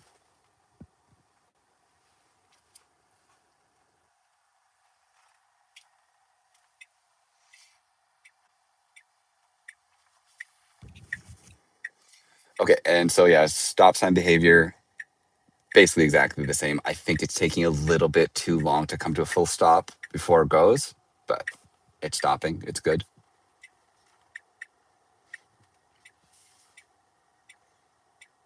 Dano Clown be watching the glitch. Yeah, so this is like, I'm gonna go on a little 3-minute tangent here. And sorry for talking so much, but this is where I struggle to be the type of like FSD tester that I am. Like I really like to like expose the problems that full self-driving has, just in the hopes that it can get better, because I believe in this software and I think Tesla is incredible.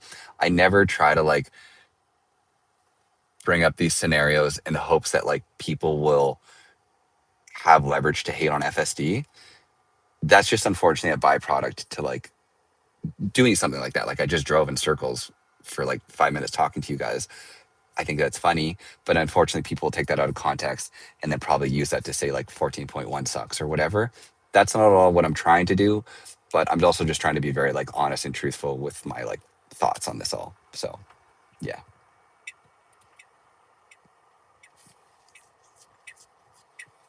But destination parking has been working perfectly so far. We can test it a bit more if you guys want. And if there's anything you want to see, let me know. It's hard. I pull over and I read the chat, and I'm sure that's very boring for you guys. So that's why I kind of keep driving. But then if I'm missing things in the chat, I apologize.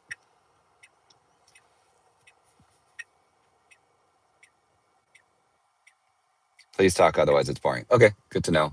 I'm just worried because I looked at the chat and a bunch of people were mad at me for like backseat driving and getting mad. So I kind of have like, unfortunately not like thick skin, but it sucks to like hear people like call you out. Oh, okay. Um, I honestly don't know where to park at these because I don't use them.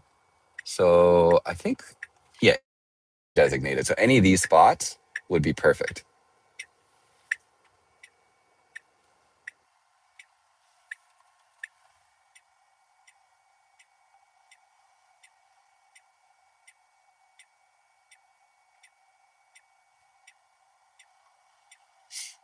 Okay, 2 donations, 2.99. Keep it up. Thank you. Oh, we're very close. Sorry, 1 second. 1 second. Wow, great job. We're parked, ready to charge. Nice job. 2.99. Keep it up. Thank you so much, Yusuf. I appreciate it so much. And then Rebellionaire, another 9.99 donation. The reverse functionality is phenomenal. What are some other things that it's doing really well? I mean, it's just quicker. Like here, I can show it off better now. So previously, if you were near something, Um, and you could see it on the heat map. So let's go here. So previously, if you parked yourself where like this orange was on the side of the car, I'll get closer.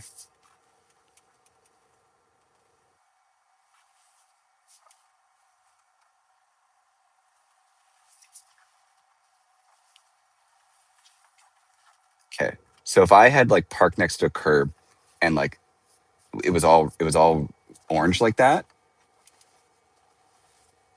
like this heat map basically is saying like the car's like, holy, I'm so close to something. So previously, full self-driving would say object and path, please take over. Like you'd have to touch the accelerator to like get out of a spot like this. Um, from what I've seen, it's gotten much, much, much better at that. So let's go here, go, and I'm gonna hit start. Yeah, so you can see like bright orange on the heat map and the car just goes. So that is something that very minor, but there's a lot of drives where if I started on like gravel or near a curb, that the car would take it would take like input from me to continue the drive. And now that doesn't seem to be a problem anymore. So there's a lot of like new confidence from full self-driving version 14 that I'm really appreciating.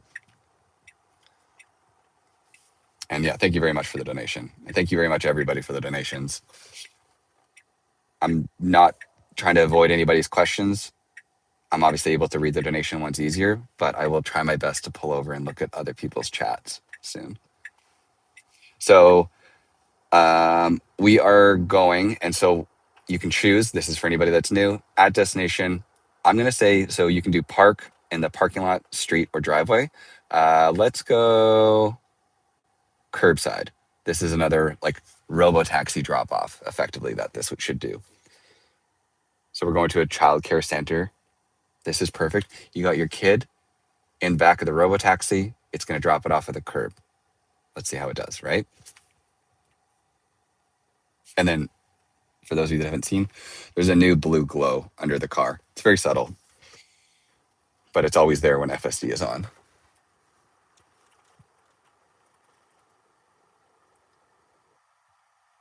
And then, yeah, rebellion or other things that the car is doing, it's just like thinking a lot more on its own. Like I've seen twice now where there's been bad mapping and it's ignored the bad mapping in favor of a better route. Um, and the one that really highlighted to me was like I tried to navigate us to a closed parking lot unintentionally, and it saw the gate and was like, okay, that's not going to work, and moved us out of there. And then went parked as close as it could, but in a different parking lot. So there's just so much more like brain and logic being applied to how FSD is functioning now, which is really, really cool.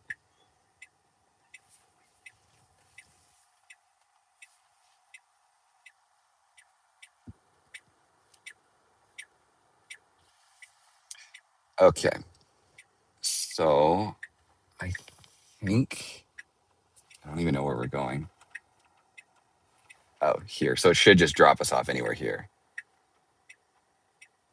This is interesting. Okay, so this is gravel that like FSD previously, there's no way it would have done this. So that was really good. Like it just pulled off onto a gravel path, which like I was kind of just trying to say that before. FSD doesn't like to be in or start on gravel. So the fact that it just pulled off the road and put itself into a gravel path was huge. So let's see what it does here. Okay, let me look at a couple things here. Are you in a Model 3? Yeah, I'm in a 2024 real-wheel drive Model 3 with no front bumper camera. So uh, the last piece is for FSD to be able to comprehend signage. Yeah, it would be really nice if it could. I'm not sure if it can. It doesn't seem like it, but we'll see. Have you got a dog? No dog, sorry. I have two cats. Um, can you take it a long distance, maybe across town? Yeah, I'm going to drive back towards my house in 2 seconds here. Um, no exact speed control is an issue. Oh, school zones. Yeah, that's a good question. How is it going to do in school zones? I wonder if there's a school nearby, and let's see how it does. I know that because it's late at night, the car doesn't need to go slow. but also I wonder if they've just been like very um, cautious, and like any school zone, it's just going to always drive slow in. So let's see. So this is a school right here. So let's navigate to here. Go. So we're going to navigate to a school, and let's see. I'm going to have it in like standard or even hurry mode, and I'm curious if it's going to go the speed limit, because no matter what speed profile you're in, it should go the speed limit of a school zone. That said, if it doesn't, I'm going to give it a bit of a break because maybe it understands that it's 3 in the morning and the school zone doesn't apply right now. So give me 2 seconds and I'll go there. I'm just going to read a little bit more of the chat. I hope someone. Sorry if I'm missing things. Can you play siren sounds from your phone to mimic a police and ambulance? I can't because my phone is streaming. And if I do that, it would like pull over. Definitely doesn't feel like the biggest leap since V12. It's hard. Like version 13 was 99% good.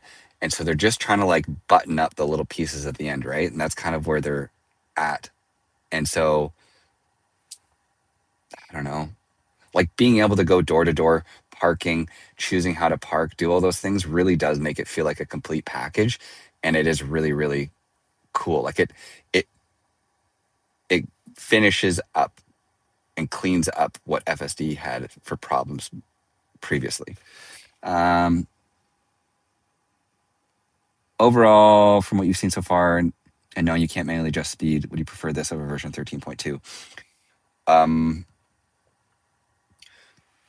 I'll talk about that while we're driving. Okay, so we're on gravel. There's no way in the world the car would drive previously to this in version 13. So that was really, really good. So clearly gravel is like fixed as an issue. I'm going to drive here in standard. And then I'm going to say park at a parking lot when we get here. And I'm actually curious what's going to happen there. I'm telling it to park at a parking lot when we get here. And the parking lot is like not exactly where the pin is. It's going to be, I don't know where it's going to be, somewhere near the school. So I'm curious what logic it's going to apply as we get closer here. Okay, to answer the question, would I prefer this version over version 13.2?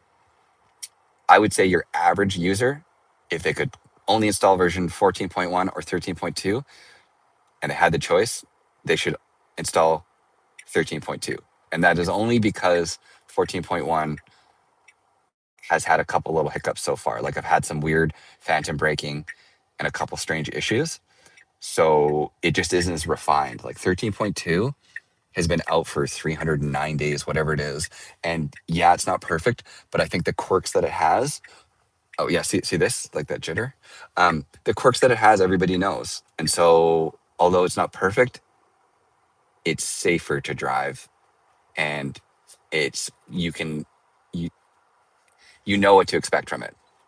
This is beta software, right? So in a lot of ways, it's better. In almost every way, it's better than 13.2, but it's just rough around the edges. So once it gets smoothed out, this will be without a doubt better.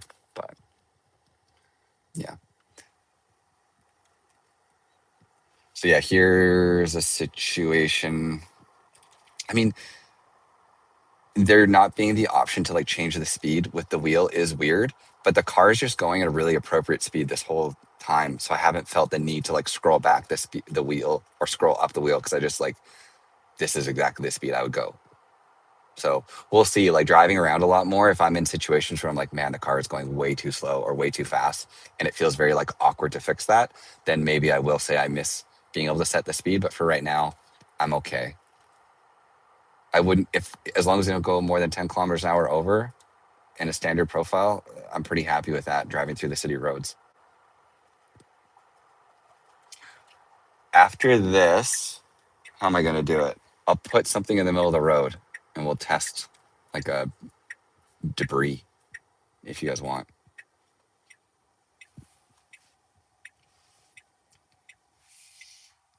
I'm guessing you're using Starlink to stream this. I wish. Elon, if you want to hook me up, okay, we're doing like double.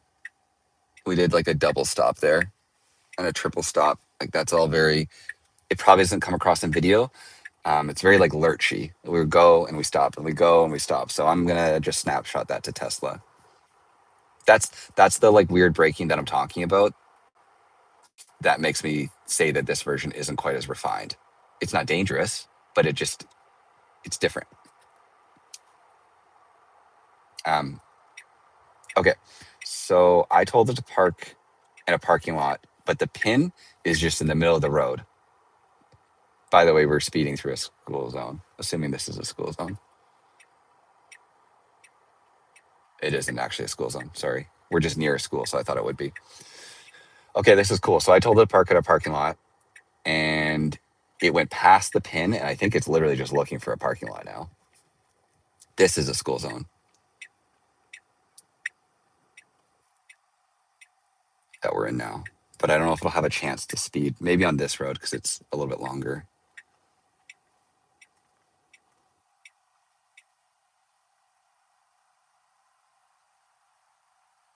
Okay, speed bumps, by the way, it's nailing those. It did perfect on this speed bump, did perfect on that speed bump. This is nighttime, not ideal conditions. 800. Bag in the middle of the road, and it went around. Holy, I'm going to seem really, really ignorant. Is that yen? Has autopilot gone FSD version 14 after updating? Yeah, autopilot's gone. Thank you so much for the donation, by the way, Haru. I really appreciate it. And yes, autopilot is gone. Your only option once you have 14.1 installed is to drive with full self driving. Like if you go to autopilot, everything else is grayed out. So thank you very much for that. And yeah, autopilot is gone. I'm actually really curious. So once this all ends, I have a profile because when I drive on the highway, I have this profile called Devon AP. It's like my autopilot profile. So that way I'm able to go between autopilot and FSD while I'm driving. I'm curious if I click into that, if I'll be in FSD as well. Yen. Yeah, okay. Japanese yen. Thank you so much. I thought it was yen. It's 3:30 in the morning, and so I'm a little tired, so I apologize. Are the nags reduced? No, definitely not. No, they're definitely not reduced. So it seems pretty easy to do this. What time do they showcase the new models? I think it's going to be tomorrow. They haven't set a time. This is the second time that we've gotten into basically an infinite loop through, like, I've told it to come here. Partly my fault. I've told it to come here and look for a parking lot, and there isn't a parking lot. And so the software, the version FSD is applying the logic to like look for a parking lot with no backup plan. And I'm surprised by that. I'm surprised that it wouldn't kind of like do two loops and fail out and then just be like, you don't get a parking lot, you get street parking instead. So I'm curious. So I'm going to change it from parking lot to, oh, see, I can't even change that. I'll say curbside. Oh, but it shouldn't be. Okay, I'm going to say curbside. We were just stuck in an infinite loop. So I'm going to say curbside, but the car also shouldn't really stop there because I don't think that's a spot that you should stop. We'll see. What is your day job?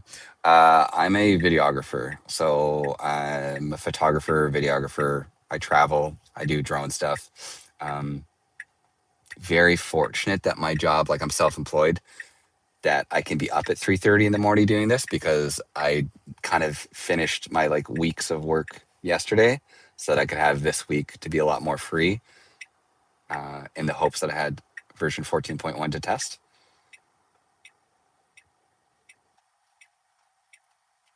What are the FSD doing right now? FSD is looking for a parking spot and it can't find one, so it's just doing loops. This is the last time I'll let it do it, and then I'll take over. I changed it because I told it to look for a parking garage and it couldn't find one. Now I told it to park curbside. The only thing I'll say is I'm curious what it's going to do here. I've told it to park curbside. It shouldn't because there's no stopping here. So if it does, yeah, I'd be curious.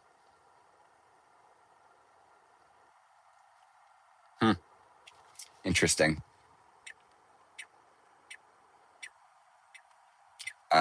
Could you try summon? I would love to try summon, but I can't because that would end the live stream and kind of ruin this whole thing. Because the thing is live streaming from my phone, unfortunately. Um, okay, I'm gonna pull over. I don't think. I think we're just stuck in an infinite loop. I was hoping curbside would have changed its decision making and it would have just pulled over on the curb or like somewhere here on the curb, but it's not doing that. So I will take over and I will snapshot that. Let me just find somewhere. I see there's a donation. Let me just look down at it in a second here. Um, um, um. Holy, where do I stop? Here's the okay. Park. $5. Thank you for your streams and honest reviews. Lead Gamer. That's a great tag. As a person that grew up playing video games, I appreciate that. You're very welcome. I'm sorry if I seem like I'm complaining and whining about the software. I'm just trying to like give you guys the like brutally honest feedback. I think it's incredible what it's doing. It's just this is 14.1. This is the first version of the software, so there's obviously going to be like issues that come up, and I'm just trying to address those issues. Do I see any differences in this version? Yeah, for sure. Like the car is able to park and do destination stuff so much better than it was before. It's confident when it leaves. It makes a lot more. It has so much more knowledge to make better decisions that it also is sort of making worse decisions at the same time. Like that's where like the phantom braking and things like that I feel like are coming up, but we'll see. Congrats on getting the first rollout. Thanks. How do the snapshots work? I don't know the like details of it, but basically like this button replaces the me hitting the speaker to like send a voice note. And you only get that if you're part of like the beta tester group. Um, Imagine if you were in a cyber cab with no controls and the car was stuck in the loop. I mean, I think in that scenario, you would have a button that says pull over now, right? Have you tried parking lot yet or garage? I tried to go to a parking garage, but it was closed. But the car did a really good job because it was closed. It like navigated around and went to a parking lot that was nearby. So it was closed, but it was still a really impressive job what it did. Do you think you can park in your driveway at home? I live in a rural area and my driveway is like a dirt road. I also don't want to show, I don't even know how many people are in here. How many people are watching? I don't even know how to see this. I don't want to show however many of you are watching. Oh, 1,000 people. Wow, good for you guys. I don't want to show 1,000 people where I live is the issue with that. So as much as I love and trust you all, I just don't want to pull into my driveway with 1,000 people. And I don't want to pull into a random person's driveway at 3:30 in the morning. With that said, I think seeing how FSD is handling parking lots and stuff, that absolutely you could pull into my driveway. Seems very, very good. Test the horn. I'm not testing the horn at 3:37 in the morning. Don't dox yourself. Yeah, for sure. 14.1 will probably act better with the front bumper camera. Yeah, I'd be really curious to watch other people's streams who have the hardware for Model Ys with the bumper camera. Stupid way to think.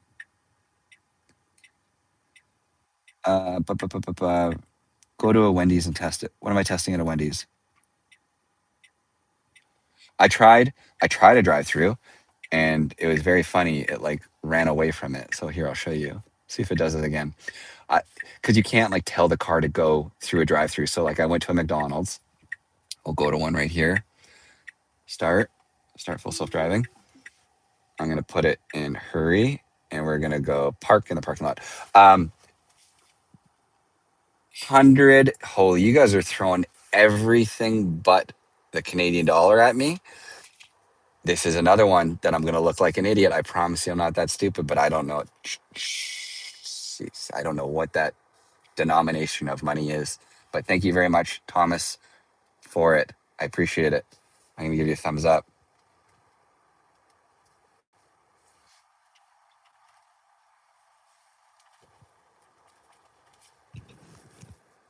Paul Stone.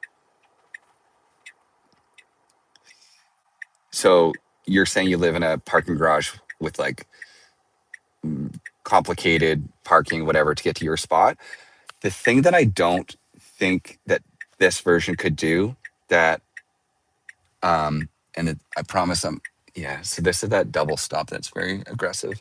Um, the thing that I don't think this can do, but the upcoming version can do, if you go into the release notes,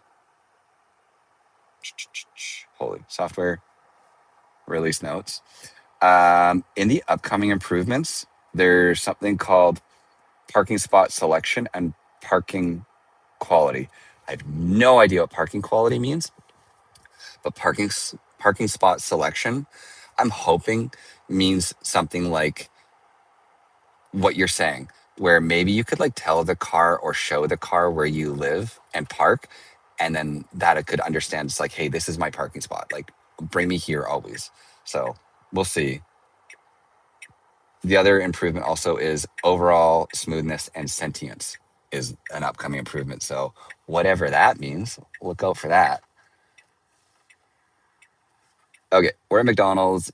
I'm gonna let it park. Ooh, weird. That's a one way. That's closed. It should go this way to park. So really good job. Like, do not enter, and it really wanted to because the routing was telling it to, and it corrected itself. So that's cool. Yeah, I mean it's nailed destination parking every single time, other than the little infinite loops that it's put itself in. But otherwise, yeah, it's done great. Grab an egg McMuffin. Am I just committing to staying up for the day? Like it's 4 a.m. I guess I could. Cool. Yeah, so that's really, really, really well done. Let me just quickly read. Check. Okay, well, thank you very much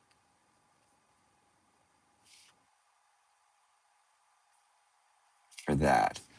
Um, did I miss that?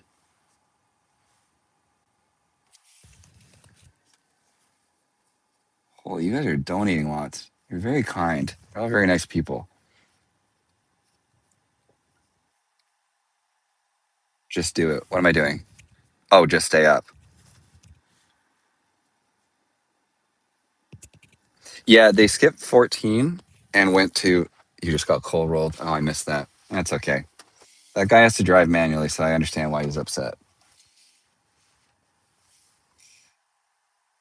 Get 2 sausage and egg McMuffins for $6. Okay, I can promise you in Canada, it's not $6 for 2 sausage and egg McMuffins, unless there's some wild deal I don't know about. Um,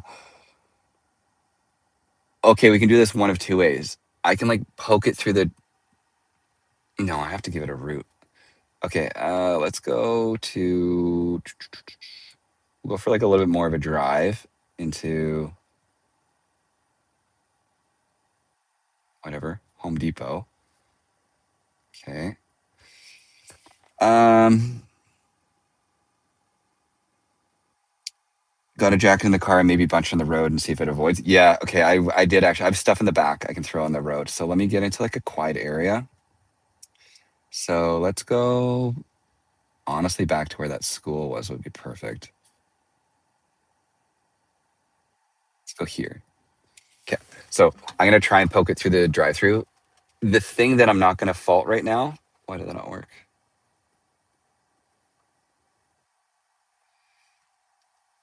Is the route doesn't want the car to go through the drive-through. So you're gonna see what's gonna happen is I'm gonna like start full self-driving, and I'm almost certain it's gonna reverse again, which is very funny. So watch this. So like I'll put it here, and I'm gonna hit start. Okay, maybe it'll actually do it. Never mind. Last time it reversed. You're closed? Okay, no worries. Thank you.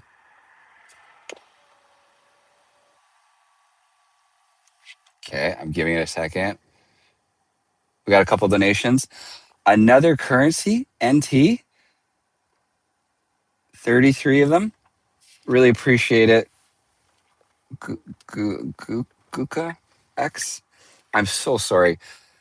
that I don't know all these. It's very kind of you. Regardless, I apologize for not knowing. I'm an ignorant Canadian. I feel fancy when I like know what a euro is. We travel quite a bit, but I still that's a currency I've never seen before. Rebellionaire, keep going. You may never have 1,000 people watching you again. F sleep. Yeah, Rebellionaire, you're right, and thank you very much for the $10 donation. I mean, who needs sleep, right? I'll just do this until Chuck and everyone else wakes up, and then they can kind of tag off. So I'll just keep going. I'd say stay up with this audience. Oh, hey, Jesper, 9.99. For those of you that don't know, Jesper is a longtime follower of the channel and like who has become like a good friend of mine. Incredibly generous person, has donated more than he ever needs to. So shout out to Jesper. You're just good people. I don't think we should be doing this U-turn. I said that earlier, and you guys called me out and said that U-turns in Canada are illegal. I'm pretty sure what the car just did was illegal. You let me know. I'm going to snapshot it regardless.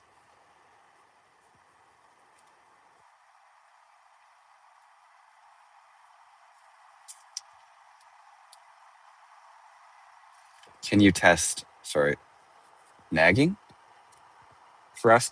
Yeah, I mean, I'll get a strike if you want. So here, like, when we pull off this road, I will fully just look I'm going to put it in sloth mode to be like, whatever. I'm going to park at this street. Um, okay, I'm going to just look down at the thing. So I am looking at the road, but I'm like trying to look. So it's mad about the hat because the hat is like blocking it. So pay attention to the road. I'm actually curious what it's going to do here when it gets the strike. So I can see the road. Like I'm just looking up. It's getting mad, getting mad. Pay attention to the road. Autopilot unavailable. I hope that it pulls over. Ah, that's too bad. Hmm. It knows how to park and it understands curbside stuff so well that I really hoped that I get it. Strike me out because I'm not paying attention. But in that scenario, how does the car not know that I've like passed out? It should pull over for me or do something to that respect. I don't know. That's my thoughts on that. I don't know. You guys might disagree. Autopilot future warning. It's the same thing. If I get 4 more strikeouts, I lose the autopilot. $10 from Ben. Good morning / evening from Australia. Thanks for testing and sharing with us. Thank you so much for the $10, Ben. Very kind. Appreciate it. Another currency? Knock? 100 of them? Thank you very much, Jim. I'm so stupid. I've never felt dumber than seeing all these currencies that I know nothing about. There you go. Yeah, that's the first FSD strike on version 14.1. Okay, anything else that I should test? Oh, Taiwan dollars. Okay, cool. Thank you. Norwegian kroner. Okay, so I'm just gonna do. What do you guys want to see? Anything specific? Oh, object in the road. That's right. That's why we're here. Thank you. 2 seconds.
Okay, hopefully that works.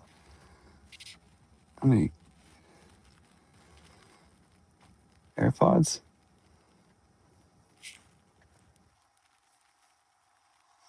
Okay. Okay.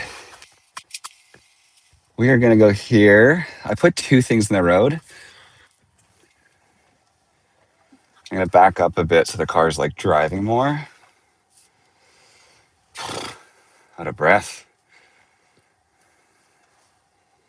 Okay, so let's see what it does here. Start full self-driving.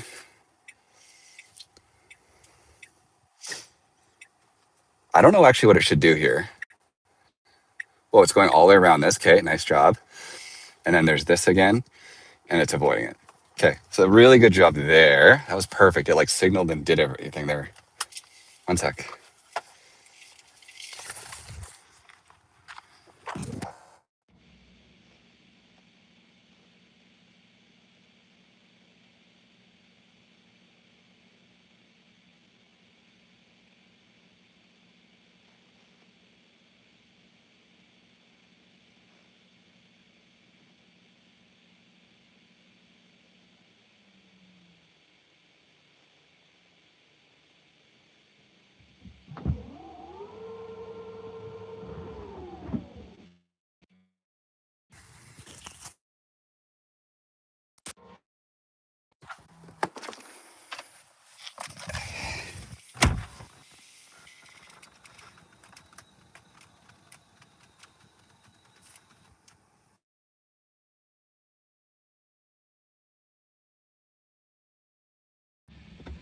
Yeah, I was running out in the street and somebody just came out of their porch wondering what I was doing. So I'll move out of here. That was really, really good though. The car like fully navigated around that. Very, very nice job.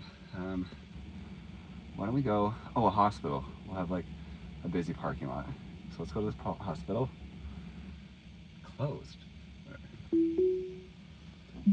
Oh, sorry, I'm very out of breath. To Andy, 2 the current mode. So I'm in Sloth, actually, which like is a new one that the car, my understanding, let's spend more time in it to see, is it will never speed. Like I think it will go exactly the speed limit and nothing more. Oh, the mic's broken. Oh, one sec.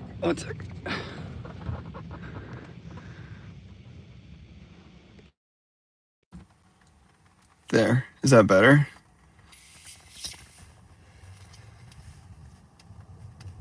The mic should be fixed. Sorry. It's the AirPods like connect to this instead. Yeah, okay. I don't know if you heard me, but I was just saying when I got back in the car that there was somebody that like came out of their porch wondering what I was doing. So we're leaving that area. Probably not very welcome to go back. But really, really good job avoiding the potholes and stuff there. Or sorry, the bags I threw in the road. Like it signaled and went fully into the other lane to get around that, which is exactly like there's not really much more you could expect. And I said, thank you very much to Andy for the donation. And the current mode I'm in is Sloth. Okay, so yeah, we are in Sloth. The speed limit's 50, and you can see like we're gonna get 49, 50, and like that's it. We're not going faster than 50. So Sloth mode, fully 100% is respecting the speed limit and not going like a kilometer over it. So for people that don't want their car to speed, Sloth mode is the profile that you would use.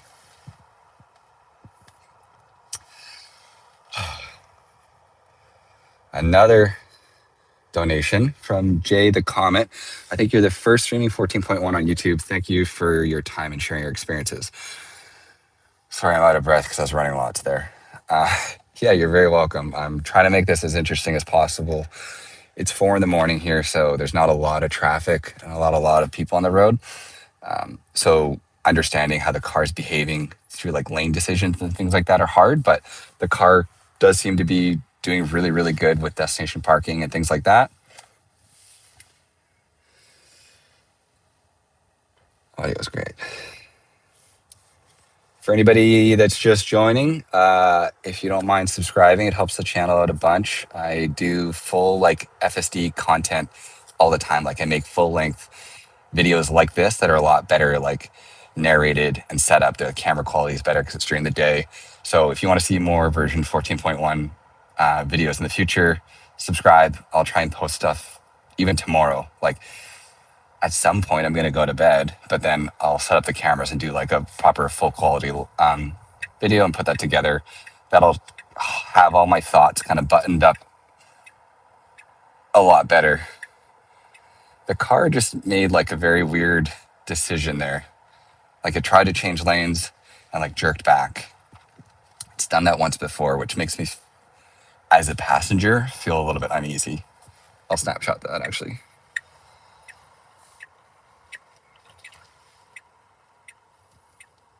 Are you being too judgmental? Yeah, possibly. I'm sorry if I'm missing a lot of like the chat. I'm trying to read it. If you're saying that I'm being too judgmental, Sir Isaac Mutin, perhaps, but I mean, I have the like, I'm very fortunate to get to test this piece of software and like show it to you guys. And rather than just say like FSD is perfect and Tesla has solved autonomy and this is the best version ever, I want to just give you guys my like honest opinion and talk about all the little like quirks and issues that it has, as well as like still respecting the fact that like I think Tesla AI and the whole team has done an incredible job with what this is. There's no doubt that this is amazing. It just needs a little bit of refinement, and hopefully, and I'm sure they can do it. They've done incredible things. They're like, yeah, they're amazing.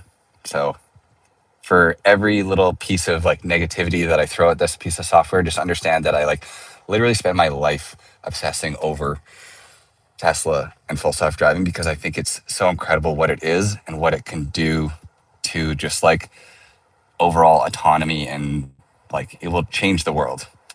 There's no doubt about it. So yeah, I'm sorry for getting mad at it as often as I am, but it's out of love. Okay, so I have it. Oh, interesting. I didn't even realize, but I have it set to parking garage. I don't know if there is a parking garage here. This is fine. This is great. It nosed in parked. It's perfect. It's between the lines. Holy, it's closer than I would ever get to the front, which is crazy, but I trust it. I mean, we didn't hit the curb, so really good job. We got a donation there. Thomas, get a coffee. Keep going. I would have actually grabbed a coffee at that McDonald's, but they were closed, so I'll try and find another one. Sports entertainment. Yeah, this is the new update.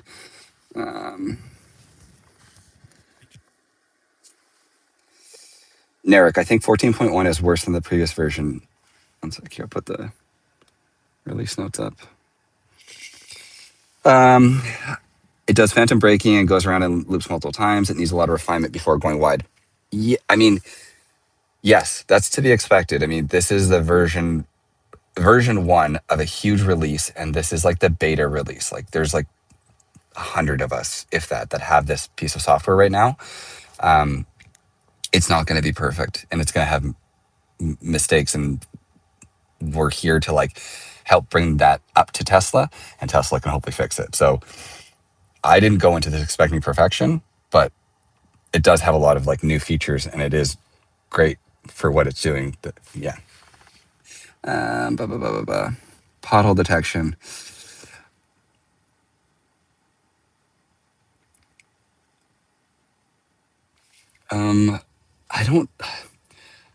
I can't find any potholes, but here, I'm going to start to drive back towards, I mean, if we're just committing, I guess I can drive to Vancouver. No, it's still too early. There won't be people.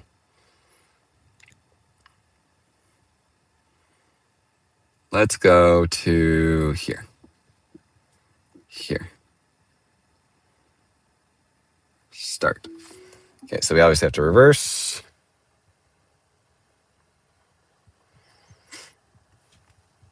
And then, so I'm going to change the profile. We're in Sloth. I'm going to put it in standard.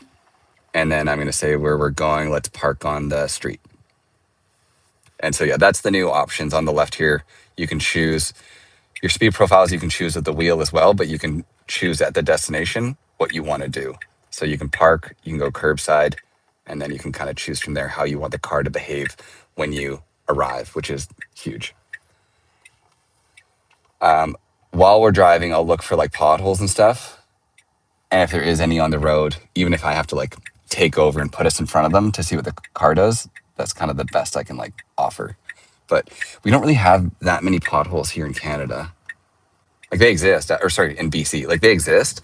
They're just not as like prevalent as places that have like maybe more snow and things like that.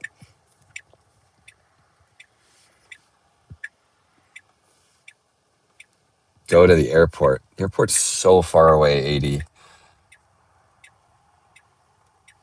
Oh, okay. We shouldn't go. Nice. Cool.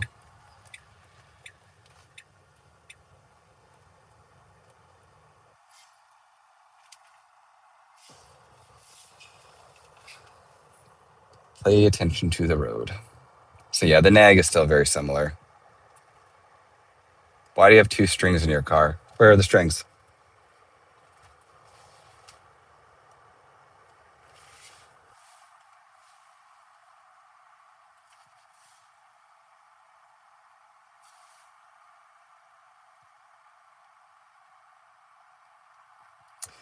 You should go near a hospital. I mean, I just was at a hospital. That's kind of why I'm putting us near hospitals too, is to see emergency vehicles. Oh wait, I thought I just heard one. We are near a hospital right now, but okay. So we're in standard, and the speed limit's 60. We're going 52. Oh, but that lane's closed anyways. I was gonna say I would go in this lane to get around this person, but the car's doing great.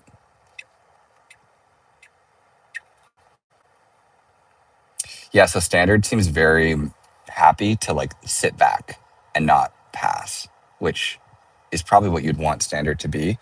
And I'm gonna put it in hurry, and I'm gonna guess in hurry we're gonna go into the left lane here and pass this person. We'll see. Yeah, so we got our signal on. It did a signal and then stopped, and I think it's because this other lane closed. So really good job. Like it saw this lane was closing. Okay, and nice job stopping for the yellow light there. Oh, okay, this is a closed road. How would that work?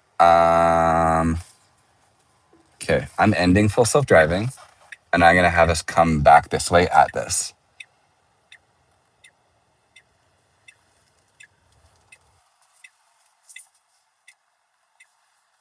Okay, so to get into that mall, you would normally go straight. The car for sure is gonna think that it can do that. Um, let's go. One sec here. So let's see what the car does for getting into here. Because this, oh, does it know?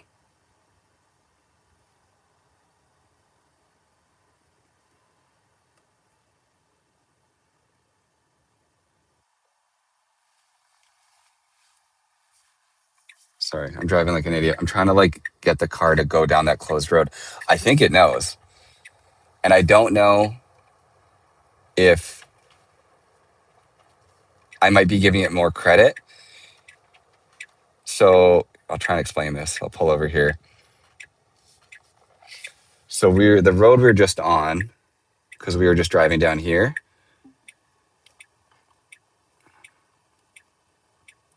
We drove down here, and right here there's construction. Hopefully you can see that. So I want us to drive like if any human, like Google Maps, I feel like if I routed it to here, would put us right there.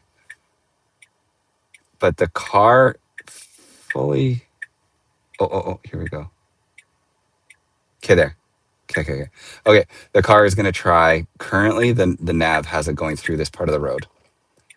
The car knows if it gets the data from the fleet. What's the best improvement so far? Thanks for the hard work. $5 donation from Jordan Keller. The best improvement so far is without a doubt destination parking. It's incredible. Here, I'm actually going to just turn the car. It's amazing how much better that is. I mean, that feature just didn't exist before. So the fact that now the car is able to arrive at a destination and park for you with like you're able to select curbside, you're able to select, oh, see, no, it's not working. Sorry, one sec. And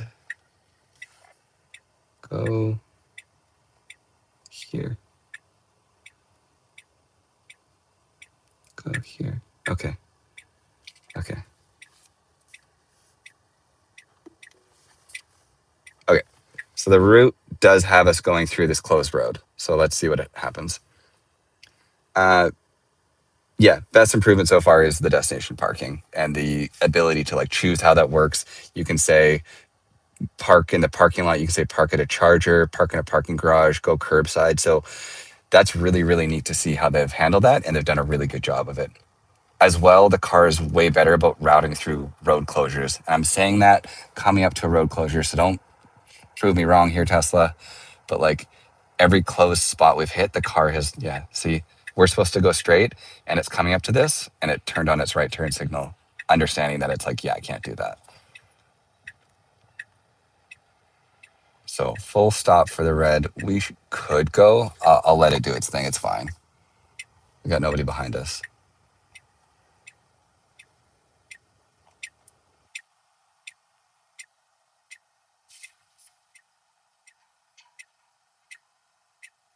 Bro actually woke up early for the video. I didn't even wake up early. I literally didn't go to sleep. Like I went to bed at, okay, I'm touching the accelerator because there's somebody behind us. Oh, they went away. Okay, I'm letting the car do its thing. I went to bed at like 11:30, and I just happened to like stir awake at like 12:30, and I looked at my phone half jokingly to see if there was an update, and there was an update available. So I've been asleep for an hour, and I've been awake ever since. Is the truth. Okay, cool. Yeah, so we're supposed to turn left here, and all of this is closed, and the car is doing a great job. Like none of this is available for it. I don't know if you can turn left here. No, we shouldn't. We shouldn't. We shouldn't. We shouldn't. We shouldn't. It's slamming on the brakes. Yeah. That's debatable. You guys can like get mad at me if I'm wrong. It was showing no left arrows, but then some of them were turned around, so maybe that was fine.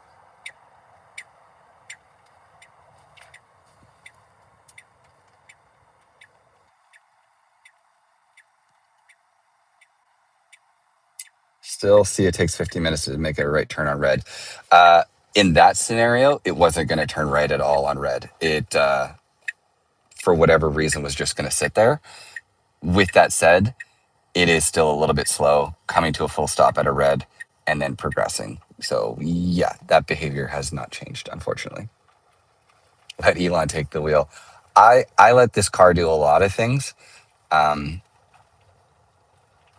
for better or for worse. I don't know. That one felt unsafe to me. Even though the roads are dead empty, it probably would have been fine.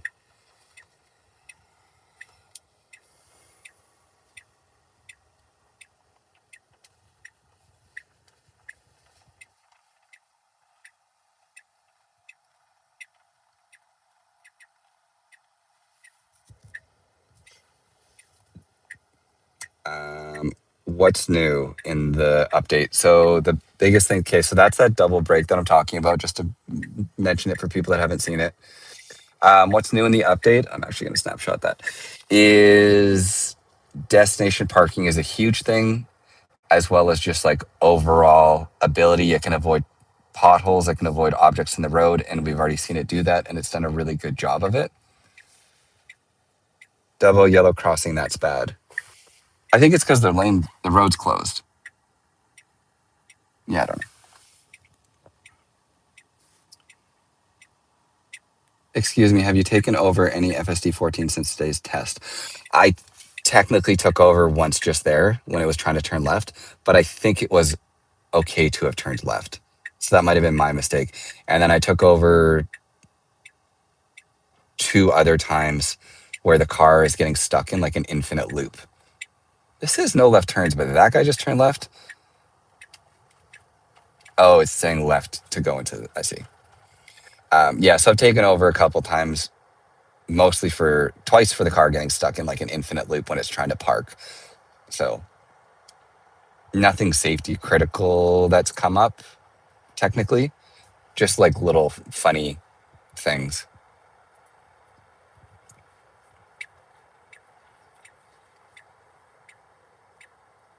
Okay, so it's trying to turn right here, and it can't. Oh, weird. It did a phantom brake there, and it seemed like it felt like it was running a red, but that guy was holding a slow sign, and we were allowed to go. Oh yeah, and there's no speed limit now. Like you can't adjust the speed with the scroll wheel. So when you scroll the wheel, you change the speed profile. You have no access to changing how fast or slow the car is going on a like granular speed level. So all I can do is change hurry, standard, chill, or sloth. I can't say go 30 kilometers an hour.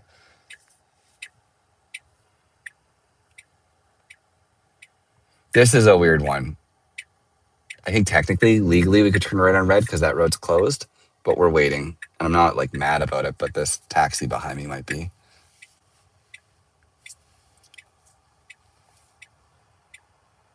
Yeah, see, I wouldn't want to turn right on red because there's like a construction vehicle actually like driving beside me. So what the car is doing is appropriate.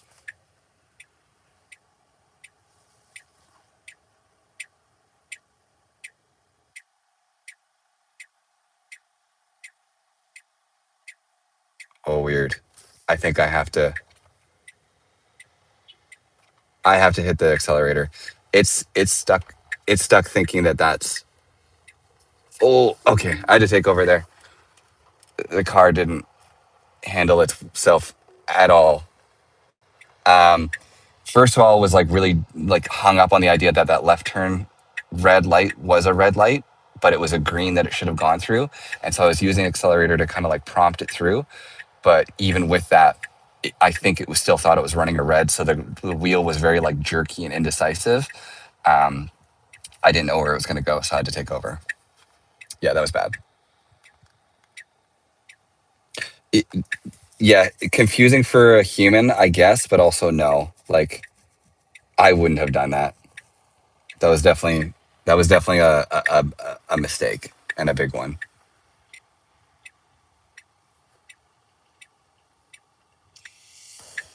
This is another spot that is trying to U-turn. I said earlier, I think U-turns are illegal. I've like Googled this before, and I'm pretty sure I'm right that U-turns are illegal. But I'll let the car do it because it's 4 in the morning. But I don't think that it should be doing this routing.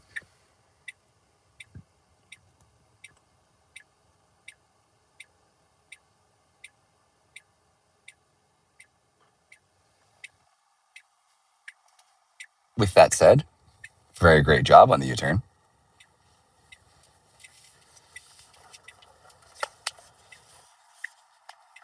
Okay, I'm gonna probably like cancel this route that we're going because it's never gonna get into this parking lot that it's trying to get into. Here, let me just. No, it could turn left here. So let's see what it does. Right, like this is a robo taxi trying to figure itself out. Let's see if it can figure itself out. Because yes, we can turn left here.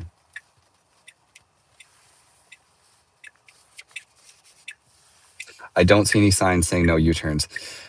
In Canada, it's different. Like, yeah, I think it's just assumed there's no U-turns. Whereas, like in America, I think you guys can just U-turn wherever you want a lot more freely. Here, it's no U-turns. I think unless posted otherwise. Like, very rarely I'll see a sign that says like U-turns with like a green circle, but for the most part, a U-turn is just illegal. Not to be weird, but I'm playing GeoGuessr using your video, and I figured it out. That's funny.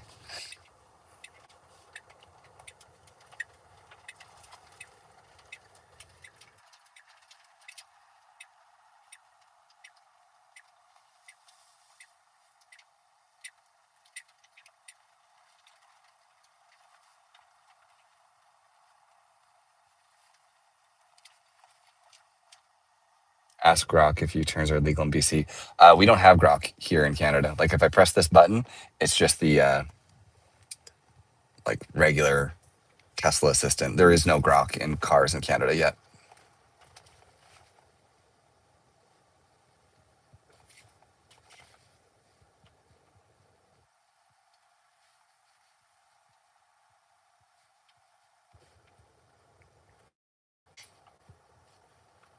And for what it's worth, every speed bump that we've come up to, we've handled perfectly. So it does seem like the car is really good with speed bumps lately. It was good probably 95% of the time before, but it definitely has missed speed bumps, and I haven't had it miss any yet.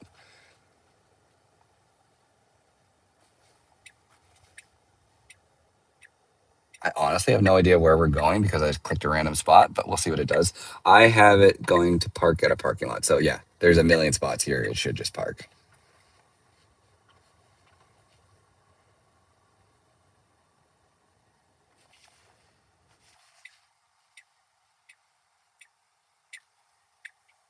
And so this is how destination or parking works. Like we're at the pin and it finds the closest spot and then it will park for us.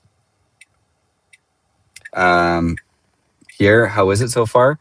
It's really good. Like it's very impressive. The destination parking and everything is really good. Um, there's just still a few quirks because it's brand new software, right? So it has a lot more confidence. It has a lot more abilities. It can destination park well. The new speed profiles are interesting, but um, it's having issues where it's like phantom braking and making mistakes when it goes to stop at certain places. So it's great, and I'm sure it'll improve it. Is kind of what I would say. Um, is Canada FSD more polite than American FSD? Yeah, that's got to be the best feeling once it locates a parking spot. I was fully ready to abandon this parking spot, but the car handled it. Darn dry wipes. Yeah, I've been getting a lot of dry wipes, so those are still definitely a thing. Attention monitoring more lax? No, attention monitoring is still just the same as it was before. I got a strike earlier. Um, any multi-level parking lots around that you could test?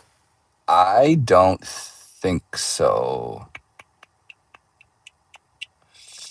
I'm not super familiar with this part of Surrey, but I don't think there is any like multi-level parking garages. Maybe. We are kind of like near a big mall. I just don't know what would be open here. Give us a rundown of the issues you found so far. Um, yeah, I think I kind of was mentioning it, but like the car has had a few like really harsh phantom brakes where it seems like it's happening with like merging. So like when we go to like do a right hand merge into traffic, traffic's far away, but it's almost like it like gets scared because like we were going into the lane, there was nobody around, and then like slammed on the brakes, stopped, and then went like 2 seconds after that. It felt really like weird and aggressive. I'd say the other issue I've noticed is at like red lights when it's turning right, we'll come to a full stop. And then as you're leaving that stop, it kind of does this weird like jitter a bunch of times. So it's like feathering the brake, but like really aggressively. And besides that, I don't know. No banish feature, no nothing banish. I haven't actually looked in the app to see if there's anything new. Can you show us the settings tab? What settings tab? Like autopilot settings? So in here, auto steer and traffic aware cruise control, everything's disabled except for FSD. You really don't have any options. Besides, you can enable and disable smart summon, and it has the same customizations as before. So nothing is different there. And then all of this is the same as before. This lane depart. All of this is the same as before. So the only like new thing is that this is grayed out, that I can't change it, and that I can't set the speed offset. Like I can't tell the car, yeah, speed by 10%, speed by 20%. That's all handled by the speed profile. And within the speed profile, I can't change it. Like if I'm driving in standard, I can't be like scroll up or scroll down the speed. It has better parking logic for sure. Yeah, without a doubt. Is it raining? I keep on seeing wiping. No, it's not raining. It just keeps wiping, unfortunately. What profile are you on? I think I was just on standard. Great channel. You had some luck getting version 14. Yeah, I did. Is the parking better, aligning better? I mean, I would say we're close to being centered. Like if you're going to get really like nitty gritty about it, I do think we're slightly more on the left, but this is probably just as good as 90% of humans would park. So this is totally fine. But we are, I would say, slightly closer on this side than that side. Sorry, I'm just trying to get caught up on you guys before I take off here. Is it properly obeying speed signs on the highway? I haven't. I know exactly what you're saying, Clinton, about it like misreading a speed limit. That's actually going to be a really interesting one to see how that happens. Like even near my house, the car will like mistake a 60 sign and say 40, which previously didn't really matter because like I could scroll the wheel and tell the car to go faster. But now that I don't get to have that option, if the car misreads a speed limit, it could become a lot more of an issue. So I haven't had a problem, but I'm curious. Would you pay more for this upgrade?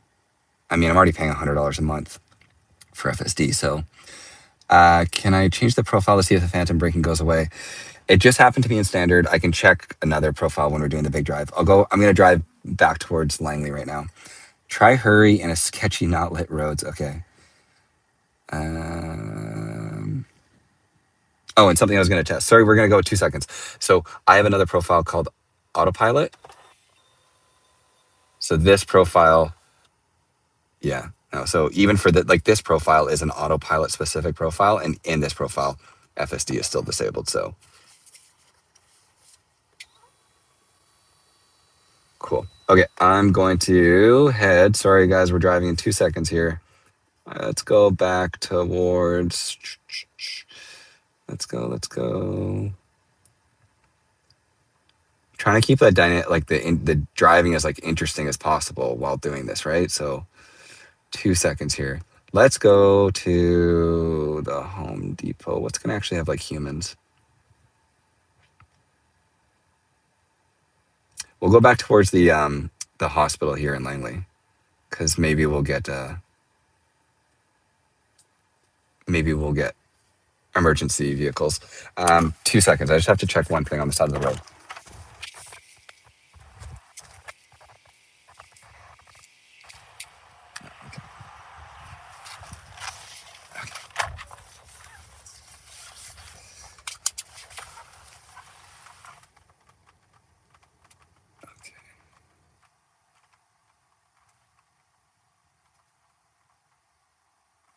Okay. I think I saw a donation as I was getting out of the car from Rebellionaire again, I think. Holy.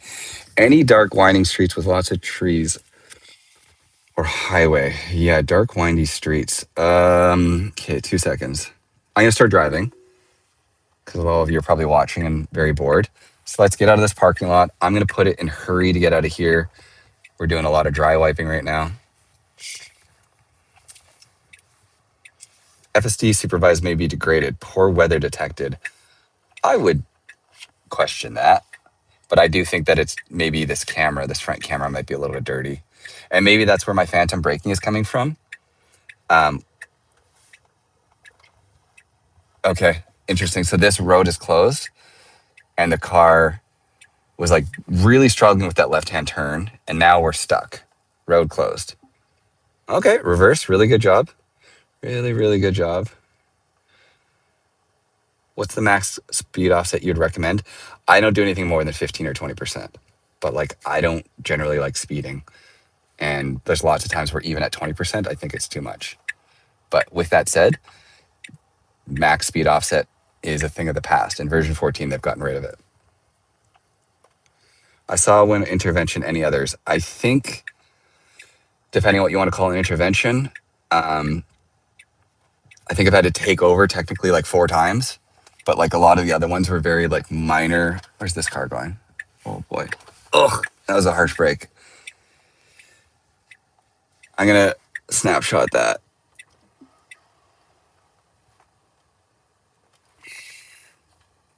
There's been one like safety critical disengagement. Not like, yeah, where the car was doing something that if I hadn't taken over, I don't know what would have happened. The other ones were just like quirks where it was doing loops and stuff.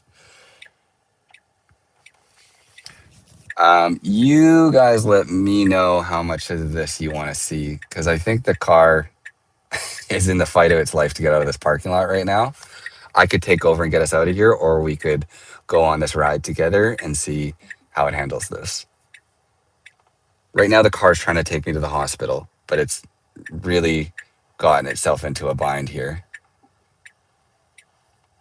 Keep it. Let it be. Okay. Okay. As long as you guys are happy with this. We're like weirdly Austin powered, but we're not. We could back up so much more, is what I would, to be critical of FSD just there. And like we slammed on the brakes right there and we only went forward like an inch, which is really weird to me. It's like, I don't know if it translates well across the video, but when we're going forward, the car is like lurching onto the brake. There, it didn't do it.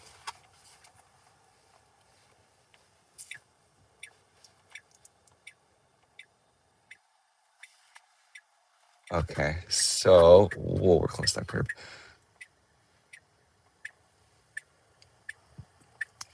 I'm gonna be a little disappointed if it just tries to turn left, because what it should have done is understood the whole reason we're doing this big circle is because it tried to turn left and that road was closed. And it hasn't like dynamically updated itself. Like that road is still closed. It was closed 2 minutes ago, bro. Oh, nice. Look at us. AI. A $5 donation from Wizard of Greater Freedom. Can you nudge the speed with the pedal while self-driving? I'm sure I can. Let me get like out of this parking lot. This road's close too. I really found like, I feel like FSD's kryptonite right now, because this parking lot is just horrible for it. Every little exit is blocked. Like that exit's closed. That exit's closed. We're like, ugh, slammed on the brakes. Thank you very much for the donation, though. Parking lot is the final boss. This is a brutal parking lot.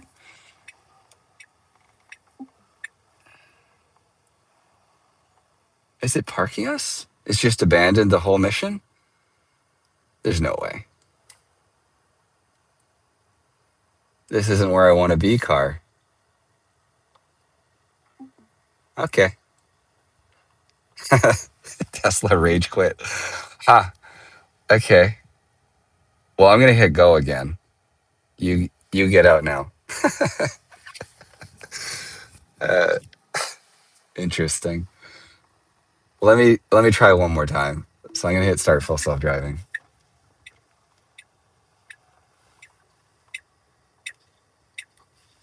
So we can't go that way. We can't go that way, and we can't go that way. But we could go that way because like this one's closed.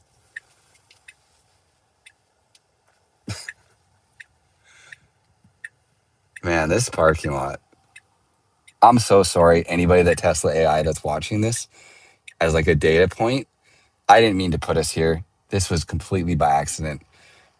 I think your software is incredible, and I understand that this is a bit tough. So we'll make it through this. Sean is asking, do you think 13.2.9 is better? Um, Depends on what you call better. Like there's things that this car is doing that are undoubtedly better than version 13, like the parking at destinations, just the logic. And I say that amidst us getting like trapped in this never ending parking lot. But like the car is a lot smarter. It just needs to be like refined and smoothed out. But that said, like 13.2.9 is like a well polished piece of software that, although not perfect, like works really, really, really, really well. So if you want a piece of software that works really well 99% of the time and you can know what to expect from it, 13.2.9 is better. 14.2.9 is like 14.1, sorry, is bleeding edge. So it's gonna have quirks until they figure it out. Hi. we're stuck here again. There's no way you guys don't want to watch this, right? I think you need to intervene, right? I'm going to intervene. Okay, get it out of here. Okay, I'm going to reverse. We tried.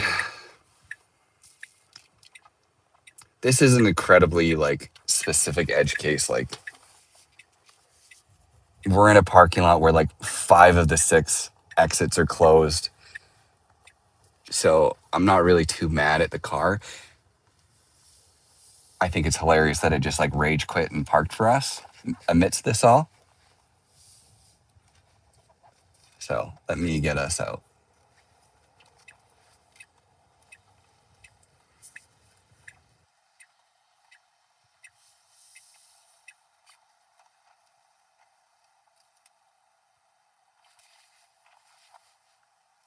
And then I saw a donation or 2 come through, but because I'm driving now, I don't want to. Okay. I think where it's going, if it tries to go out a closed exit, I'm going to just take over to get us away from here. Like we've seen how the car is handling this. So, okay, 2 donations. J J J J J J J Yun. I'm so sorry if I'm saying your name wrong. Thank you so much. And Rebellionaire 499. It's not safety critical if there are no other cars around and there's 0 threat of an accident. Are you? Oh, you're talking about my disengagement with like the red light. Yeah. Okay. Sorry. Not safety critical. I definitely worded that wrong. More than just like driver comfort. It was, I don't know, a disengagement, not safety critical. Yes, I would not have gotten into an accident if I didn't disengage. The car just would have probably done something stupid. The verbiage of like how people define disengagements is somewhat like subjective because there's like, I might disengage for something that I feel is unsafe, but then maybe you, a different driver, would say, no, what the car was doing is totally fine. And that doesn't mean either of us are right or wrong because driving is an incredibly subjective thing, which is kind of why this whole thing that Tesla is doing is incredibly difficult because they're trying to make a piece of software that drives for you that everybody is going to be happy with. I genuinely don't know where I should be on the road. Oh, yeah, okay.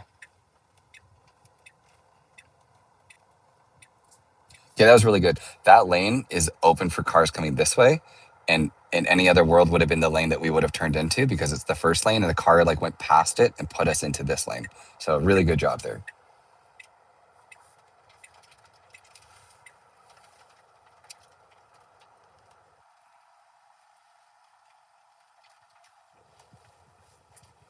Oh, we slammed on the brakes. So I'm in hurry. We slammed on the brakes earlier in like Sloth or standard. In hurry, we just did the same thing. So I don't know what that is. Like there's a person beside us. Maybe that's why. But and we're kind of like, yeah, slamming on the brakes. Holy, I didn't touch the pedal. I got close to it. I don't know why that's happening. I'm gonna report it though. Slow, slamming on the brakes.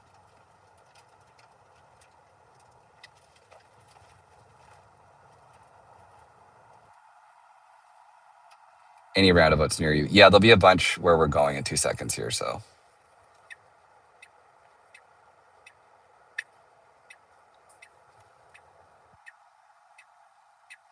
what's the general feedback currently? A lot better than version 13.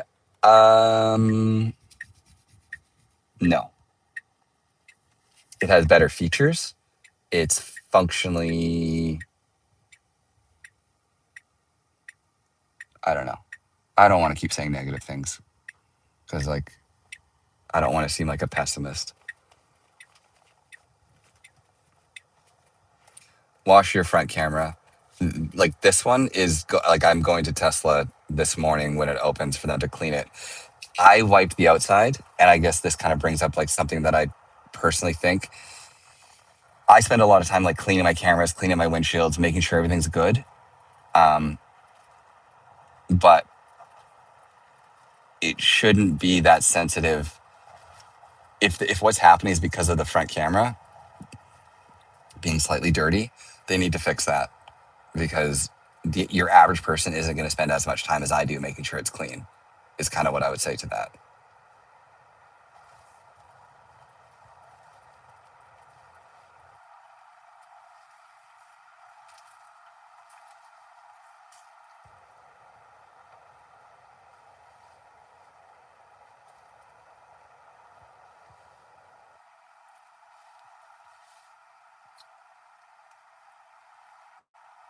Elon did say that's major focus. Yeah, I mean, it kind of has to be a major focus for them because, again, like your casual average user isn't spending their days reading like X and watching YouTube videos and learning the nuances of their vehicle and how to like care for it. They're going to just hop in the car and hit a button. And the car kind of needs to be able to take care of itself to a degree. Like it should be able to wash and clean its cameras, or its cameras shouldn't be susceptible to getting dirty like that. So we're in hurry mode, going 12 kilometers an hour faster than the speed limit, which is pretty much what I'd expect from hurry. So I will say this profile is doing a good job. I wouldn't want it to go much faster. I wouldn't want to go much slower.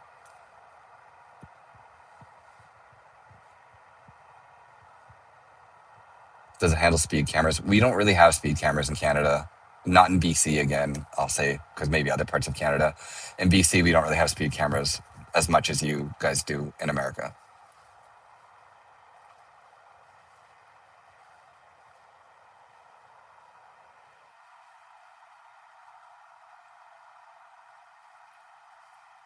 If you're getting pulled over with the Tesla pullover, that's a good question. We might find out because I'm going decently fast late at night. So I don't want to get a speeding ticket, but it's not completely out of the question that it could happen right now. I think in the update notes, here, I'll show you software release notes. It does say right here, um, where does it say? Sorry. It says right here, added handling to pull over or yield for emergency vehicles. Example, police cars, fire trucks, and ambulances. So I would say yes, probably the car would pull over if I was getting pulled over. And yes, the car would pull over if there was ambulances.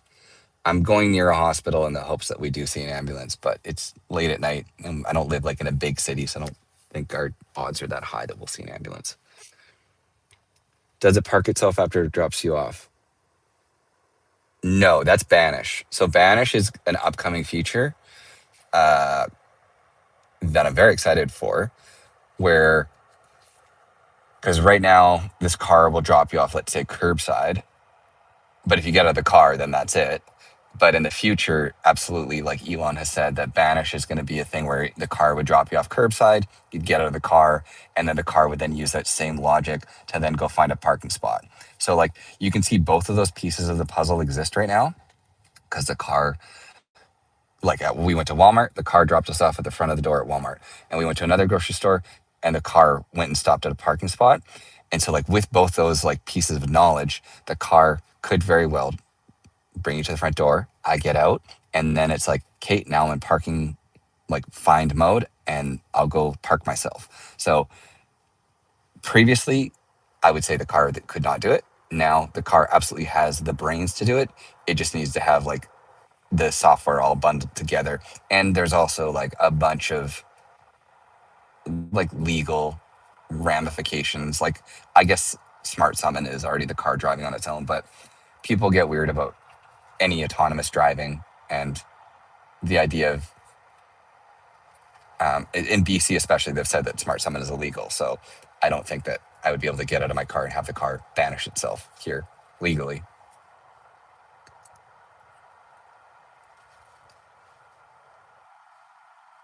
And okay, so I'm in hurry mode.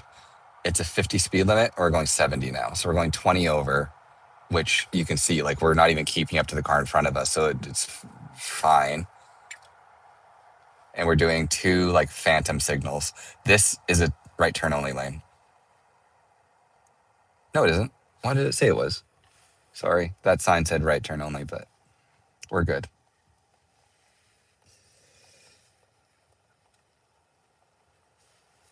Captain, obviously, why did you buy it when you know that there's regulations against it?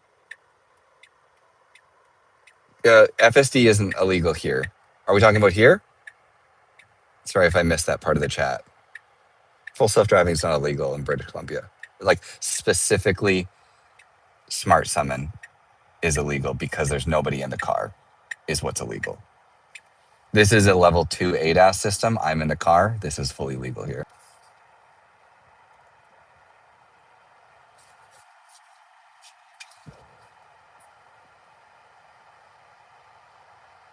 Okay. I haven't done hurry on the highway yet. I'm almost certainly going to like take over and put it into a slower profile, but I'm curious how it's going to handle it. I never like to drive more than 10, at most 15 kilometers an hour over the speed limit. I'm certain that hurry is going to go well beyond that. We're already going 115, 116, 117. So we're going 20 kilometers. For people that like to go fast, and I know there's a lot of Tesla people that complain the car doesn't go fast enough, 120 is like quite quick on a highway. So hurry mode is for you.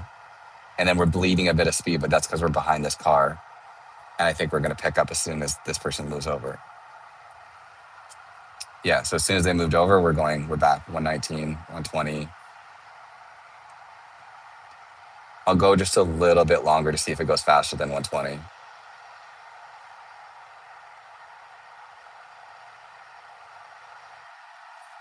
Yeah, Harm, don't put that thing in hurry. I agree. I'm fully just putting it in hurry to like show you guys how this speed profile operates. Like I would drive almost certainly in chill or standard most of the time. So I've just scrolled it back to chill to see what it's going to do. So we're slowing down a little bit, but it's not an immediate slowdown, which is interesting. Like, okay, the car's in chill. I don't have the ability to use the wheel to slow the car down. I can only choose profiles, and we're still going 117 and in a 100, and we're staying in the left lane and chill. I'm going to put it in sloth mode. Okay, right away there, the car's putting on the brakes to get to 100 to adhere to the speed limit. So sloth really does seem like the only speed profile that fully reacts to the speed limit in a legal way. The other, like, I don't know, chill wasn't changing its speed. And I'm a little disappointed that we're staying in the left lane. I hope when this car goes by, we signal right.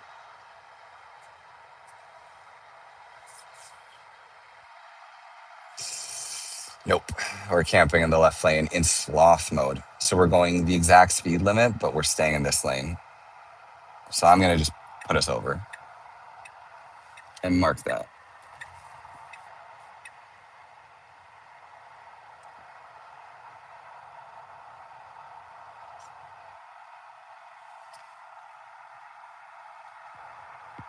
Any ideas how many? Sorry, I'm trying to read. How many there were so far in the stream?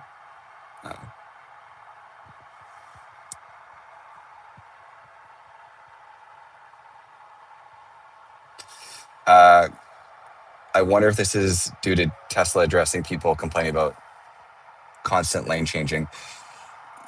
Yeah, I mean, I agree that FSD on the highways does dart in and out of lanes a bit too much. With that said, I don't think it should ever choose the far left lane as the lane that it decides to like live its life. I think it should really try to stick more in either the middle or right lane unless it's actively passing a vehicle. That's how I drive. And I try my best to like fit in on the road and not bother people. And so when the car doesn't do that, it throws me off. I just scrolled it up to standard. So we're now in standard mode. And I'm just curious what we're going to do. Because in Sloth, we were very clearly just going 100 and we were never going to go faster. Now that we're in standard, we're starting to go a little bit quicker. What city? I am in Langley right now. I just left Surrey. So I'm in Langley, British Columbia, near Vancouver. What happens if you're driving over the limit? Yeah, I've never gotten it. I don't even know what the speed is in kilometers, but I think like 85 miles an hour or something. If you push FSD to go that fast, you'll get a strike. Yeah. Yeah.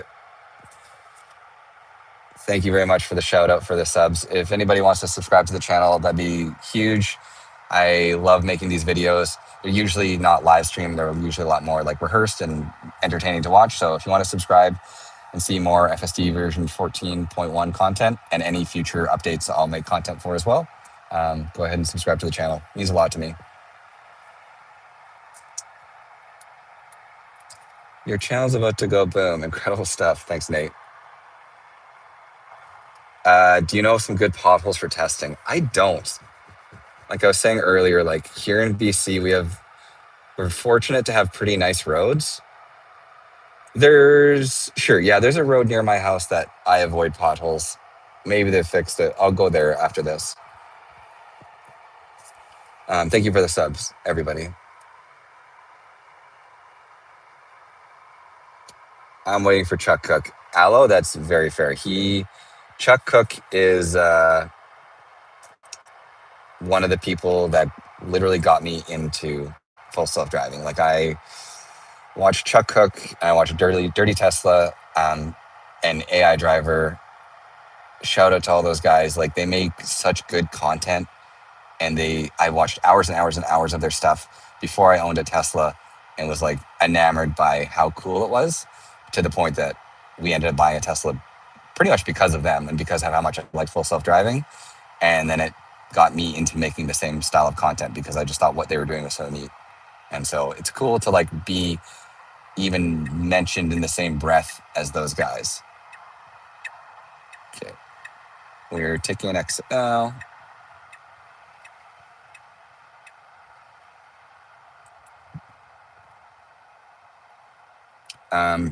Somebody asked, can it park itself and find a parking spot? Yeah, absolutely. So we're going to the hospital right now. We'll be there in 9 minutes if you wait, and you'll see the car will park itself. And when you get to your destination, you can like choose. I'll wait till we change lanes here. So when you're navigating, you can choose here. Like I can say park at the curbside, or park in a parking lot, park at a charger, or park at a parking garage. So you have a lot of options on how the car behaves when it arrives. Yeah. So destination parking is absolutely implemented, and it works flawlessly. Like it's destination parked for me every single time perfectly.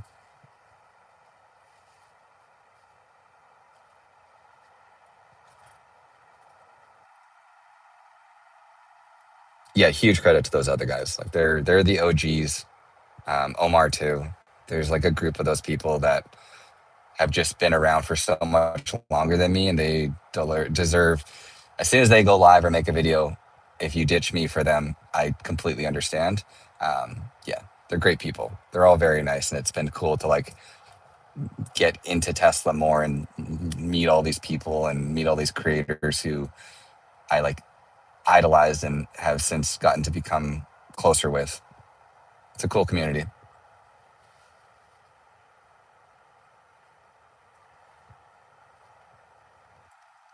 Driveway parking. Yeah, driveway parking. It's weird that it goes away after I start driving, but when I first start driving, one of the options is for me to tell it to park in a driveway. Um, I just haven't tested that yet because it's 4:48 in the morning, and if I pull into some random human being's driveway, I just don't see how that's not weird and won't throw somebody off. So I haven't got to test driveway parking yet, but I think it will work.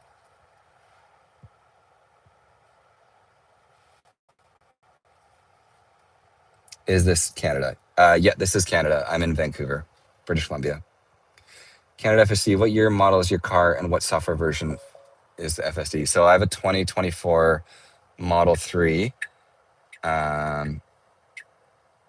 hardware 4, and you can see the software version is 2025.32.8.5, and it's full self-driving 14.1. So no stopping on tracks, but we could definitely turn right on red. We're not, which is a little bit annoying.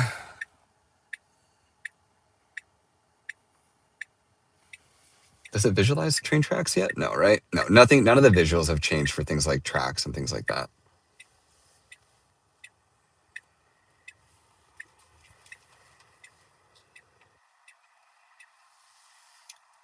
Uh,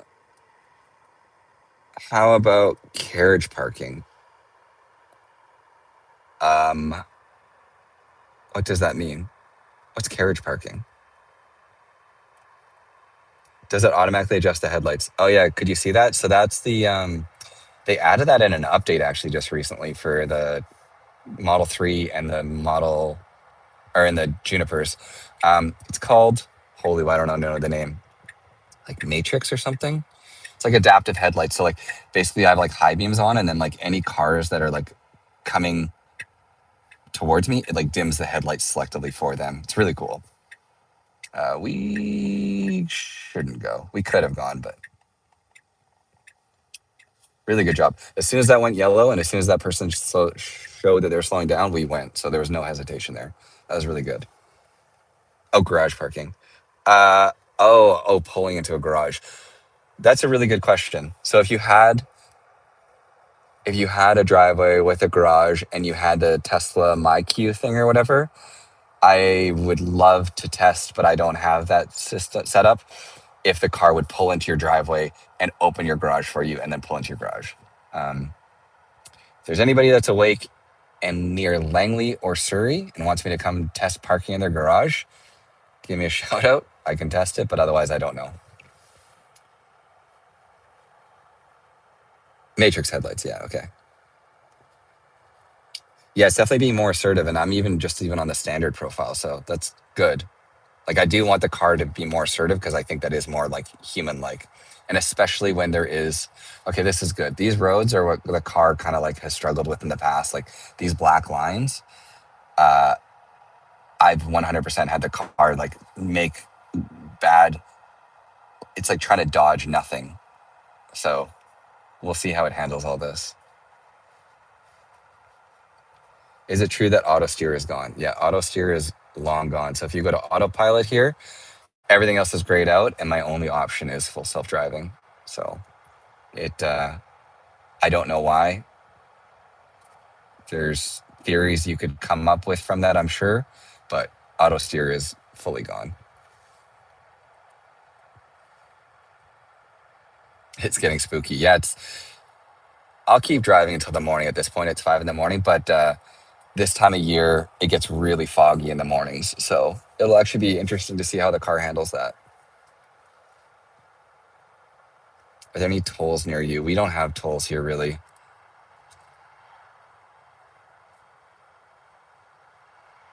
It says that it avoids potholes, Mikey. I haven't run into any. There's not that many around me and not that many that I've can think to put it near, but on the thing it does say it avoids potholes. And earlier I went out and I put some stuff on the road. I'll do that again in a second here. And the car did a really good job going around it.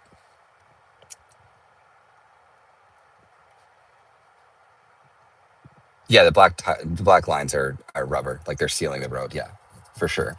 We just have a lot of that here on these roads, and the car gets tricked by them or whatever you want to say.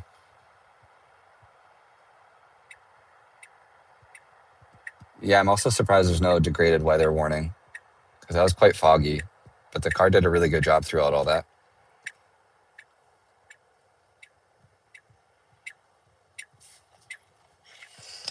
Okay, we are getting to the back of the hospital here. There's a few, this is part of like, I have like a test loop that I do, and I'll do it tomorrow in the daylight. But in this test loop, there's two or three speed bumps right here. And I don't think the car has ever got nailed every single one. So let's see what the car does here. I know that they got rid of them though, like one of them, because this is a hospital path and the ambulances were complaining about having to go over. Okay, so this is a speed bump right here. We're slowing down for it already, which is amazing. Really good job. What's the intention monitoring like? Same, worse, no different. There's new like notifications. Another speed bump here. The car has 100% missed these in the past, and it's dark and it's nailing them. So really good job. And there's one more right here, and it's already slowing down. So 3 for 3 on speed bumps, whereas it's missed these in broad daylight. So I'd say that's very positive to see. Sorry, yeah, the nag is the same. Like if I look away, or if I like touch the screen for a little bit, like if I go to like change some routing or whatever, it'll it'll still nag at me. I would say it doesn't feel, yeah. Please pay attention to the road. There's a new nag that I've seen pop up where it says, please pay more attention. I'll try and get it to pop up, but it's basically like, hey, you're not only not paying attention, you're like actively not paying attention multiple times, like quit being an idiot. Oh, ambulance. Are you going somewhere?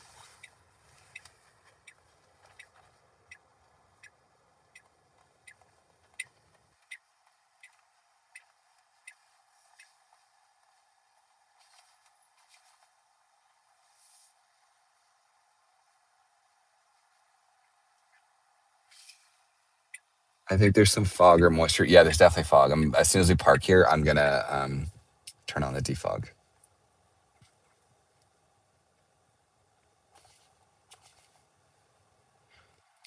So I have it set to park in a parking lot. The destination pin was back there, and when we were here this more earlier, we parked here. I don't think this is a way in. This is no. There's an arrow. You can't go this way. I have to take over. Yeah, that's a one way in. You can maybe see it as I'm backing up. See this like arrow? It tried to go straight down here. So I just took over to stop it.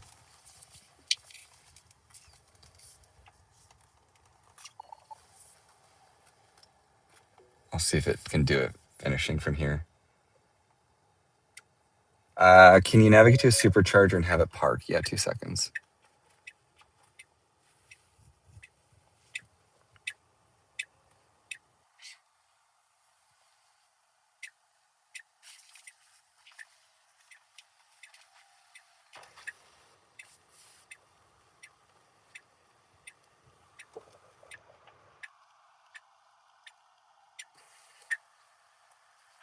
Dirty Tesla did a video on how to clean the windshield cameras.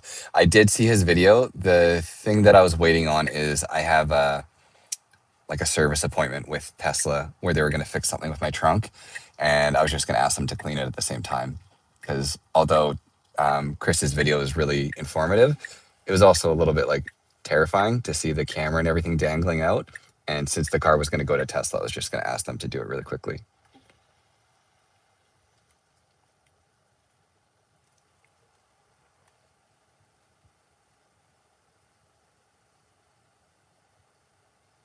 So there you go. That's how destination parking kind of has been working. Is like we arrive at the spots and it finds a parking lot and parks perfectly. Okay. Anything else? Oh, sorry. Yeah, market. Yeah. Um,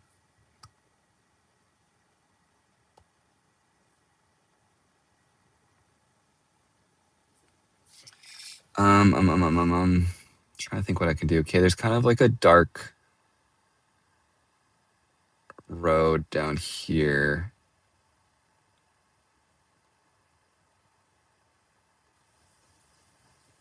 Okay, I'm gonna go here, and we're gonna drive. Smart summon. I can't smart summon because if I smart summon, it ends the live stream. The phone is doing the driving or is doing the live stream, so I can't. Unfortunately, sorry.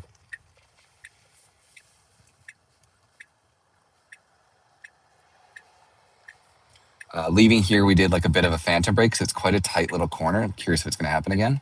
Yeah, so harsh brake, and it's actually reversing this time. Interesting. Last time it did this in one move, but it did do that same like harsh brake, and it just did a harsh brake.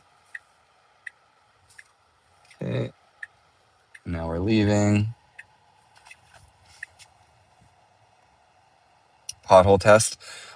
I know you guys want to see pothole test. I don't know how to test it because like there just is no potholes around here. I can put things in the middle of the road again if that's what you Thank you, Mark. If that's what you would consider the same, what's your current outside temperature? It's 7 degrees Celsius.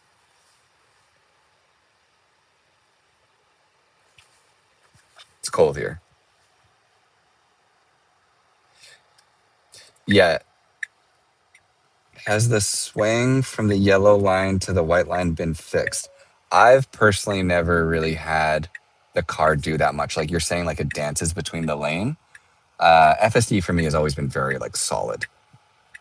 Even on 13.2.9, it feels very like locked in place. I've never felt like the car has done this. I have no idea what 7 Celsius means. See, now you guys know how I feel when I like say I don't know what other currencies are. I don't know what the equivalent of that is in Fahrenheit. Sorry. Actually, here I'll tell you.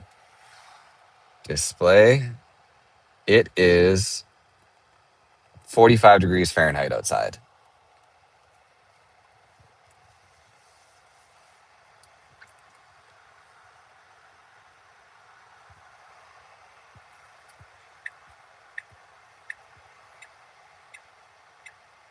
Put a hole in the road to test it. I'll just stop and grab my jackhammer. 1 second. So stop sign behavior is pretty well identical to what it was in 13.2.9. For anybody that hasn't seen that, still a full stop and still what I would say is a very like slow, cautious like leave from there, unfortunately. What version do you have from the Model 3? I have a 2024 rear wheel drive Model 3 with the LFP battery. So I don't have a front bumper camera. Can you do a crash test? Yeah, I'll get that done. What a silly question.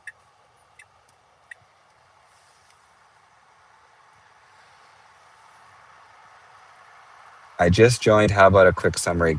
Give me 5 minutes for a summary. When I park, I'll give like a summary on how I feel. AI driver also got an infinite loop. Yeah, it seems like it's pretty easy. I've gotten 2 so far. Are you in hurry mode? I'm in standard at the moment. And you can see it's very small now, but it says self-driving, and underneath it says standard.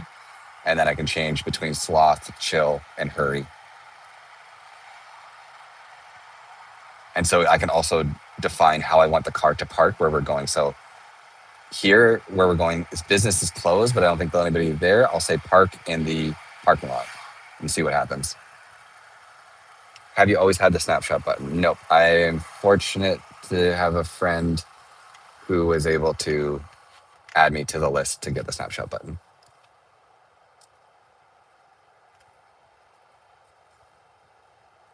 Wonder if the front bumper would have prevented the phantom brakes. Yeah, I mean, after this, and I mean, maybe any of you that have watched AI Driver or Chris's videos, anybody that's running around in a 2026 Model Y, like, have they experienced phantom braking? Or is it just a Model 3 thing? I don't know. Is the driver monitoring still annoying? Yeah, very annoying. Still the same.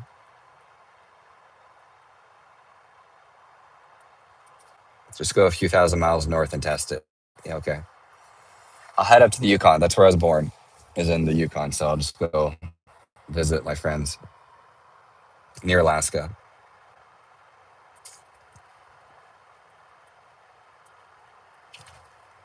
Fixing the speed from kilometers to miles fixes the double stop. Uh, I haven't had a double stop yet. So yeah, sorry, when I say the same stop sign behavior, I wasn't referring to double stop. I just mean the slow down and the slow leaving. But I have yet to experience a double stop. I've had it like do a weird phantom brake, but I would say it's different than what it's been in the past.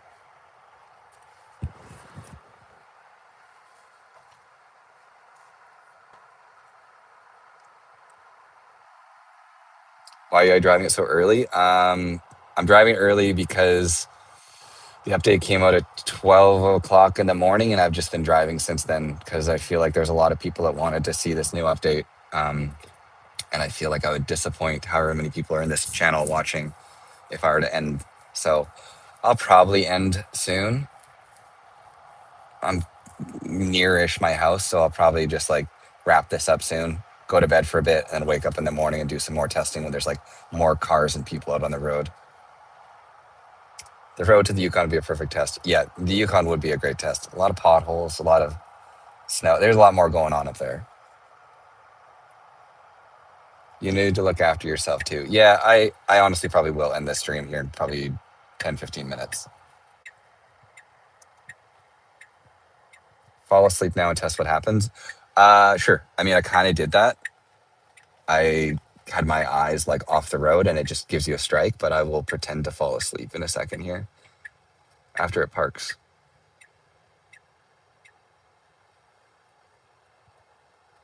Can you try Smart Summon any changes?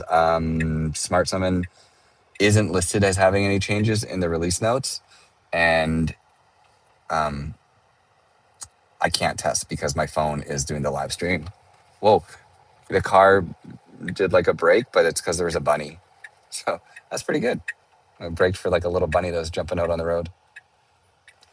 Okay, I would park here, but just be careful because there are some holes, but nice job.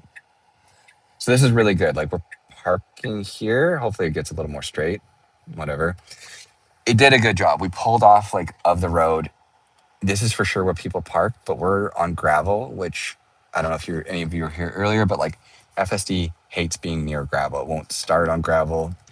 It like doesn't really understand how to handle it. And now it will start from park on gravel, which is really good. And it'll start from park when it's like near objects. You definitely were right. This is the first version 14 review I ran across. Can't wait to hear your summary. Can you? Seems a lot more twitchy with the wheel and less smooth. Yeah, I don't know. Like in some ways it's twitchier. It's been really smooth about some things, but it's like as they're feeding it more information to be able to like avoid potholes and do things like that, it feels like the byproduct of that is it's making snap decisions that feel wrong at times. I don't know.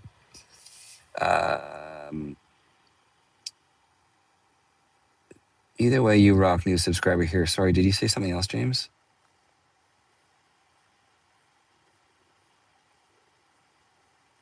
Sorry, I missed what you said. What are your thoughts so far using Sloth mode?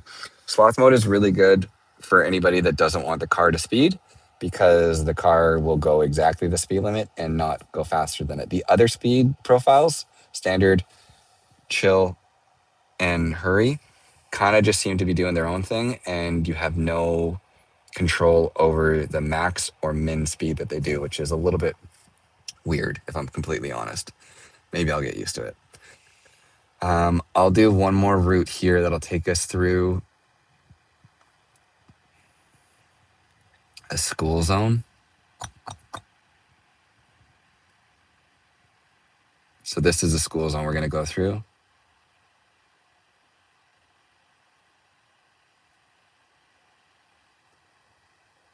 And let's see what the car does. As well, I think there's potholes on this road.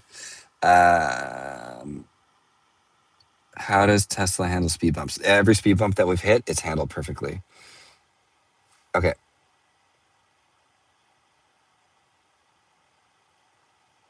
Does it still make unnecessary lane changes on the highway?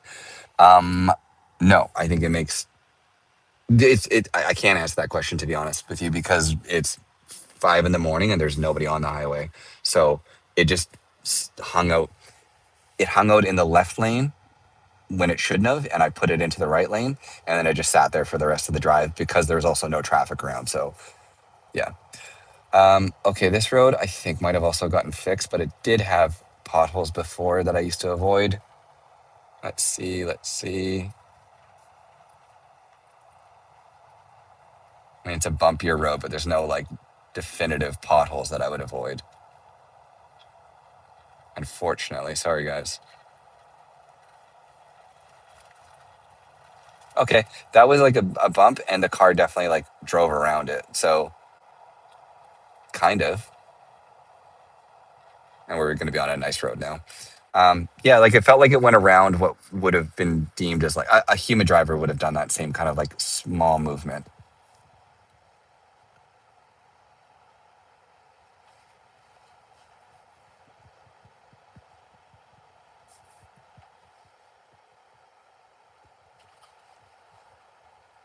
Hey, Devin, this is so exciting. Looking forward to your review.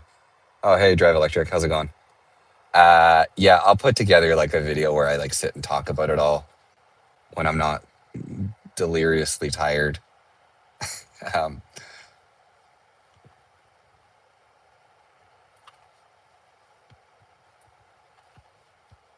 and Ra- Rackham, if you're still in the chat by chance, that man donated $500 earlier. And I just have to say thank you so much again. And thank you so much, everybody that's donated and subscribed to the channel during this whole thing. There's been some incredibly kind donations and a bunch of people subscribing. It means a lot to me. Thank you so much for all the support. It's really cool.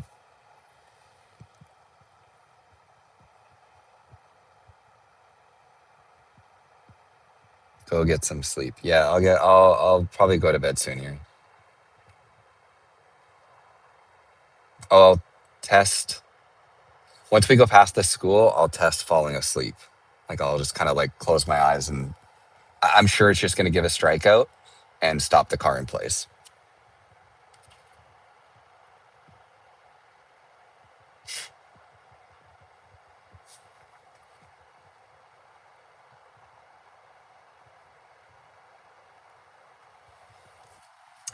So where we're going is just like a residential area. And so I can, on the side here, I can tell the car at the destination what to do. So I can say park or curbside. So I'm going to say park on the street at the destination. So that's the new like big feature that's added here is like you can now tell the car how to handle itself when it gets to a destination. Is this going out wide or to early testers only? It's for sure early testers. Like there's a small group of us that have it.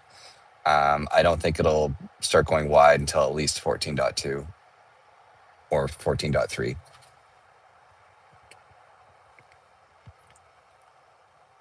Great content. Thanks for giving us a glimpse of what to expect.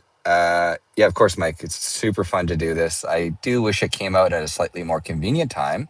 If they would have rolled it out at like 8 p.m. or 6 a.m., I would have loved that. But dropping it at 12:30 in the morning was a move, I guess. So thanks. I mean, thank you, Tesla AI, for all the work you've done and staying up late, and it's incredible. So not to complain about something that we've all been waiting for.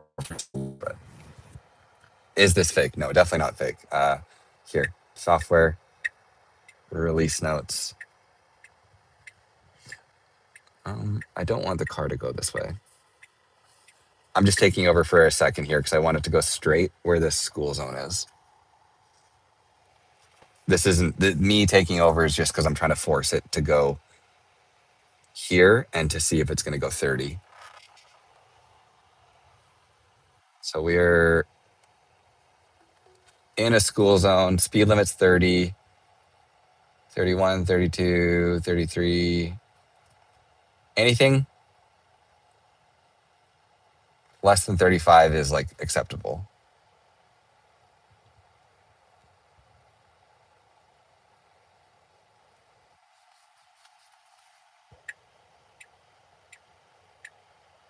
I don't love that it's going like I mean, in some ways I'd rather just go 30, but I don't think a cop is going to ticket you for 33. So I think that's better. I don't know. It's hard because there's the speed bumps, which it's like nailing, but it's slowing down for the speed bumps. So I don't know the speed that it actually wants to go there.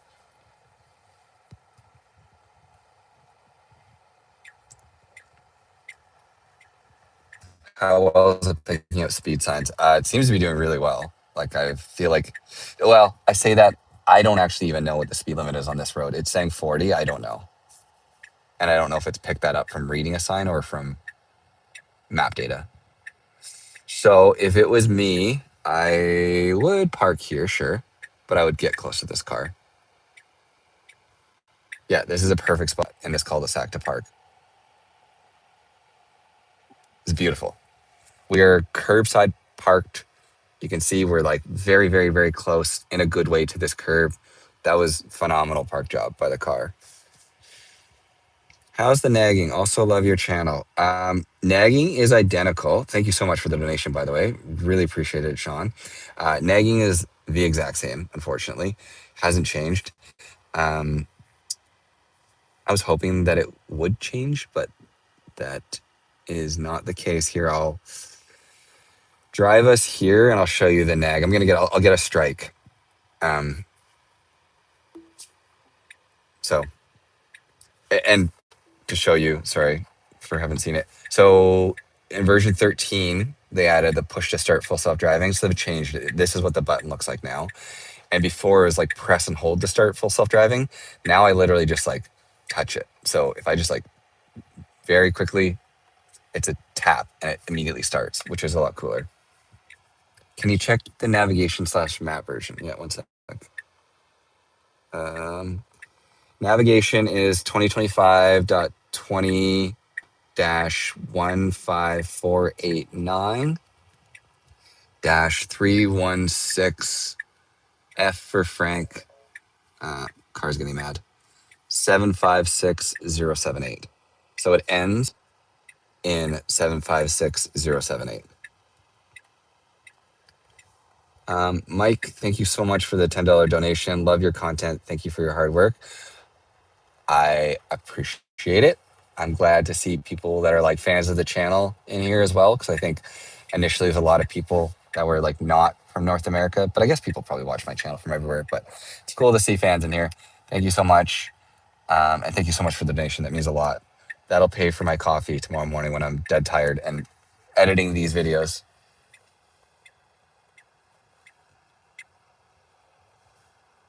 You should drink something for your voice. Yeah, I don't have any water in the car. I'm sure it's quite like groggy. Okay, I'm closing my eyes right now. Like I'm pretending like I've fallen asleep. You guys maybe here. My head's fallen asleep on the wheel. I can see what's going on, but I've like passed out, according to the car. Head's banged against the wheel. The car has no idea. Oh fuck! There's a car coming. One sec. Let me do it here instead. Okay, back asleep. I can see through the wheel, so this is safe. But as far as the car is concerned, it thinks I've fallen asleep or like gone unconscious.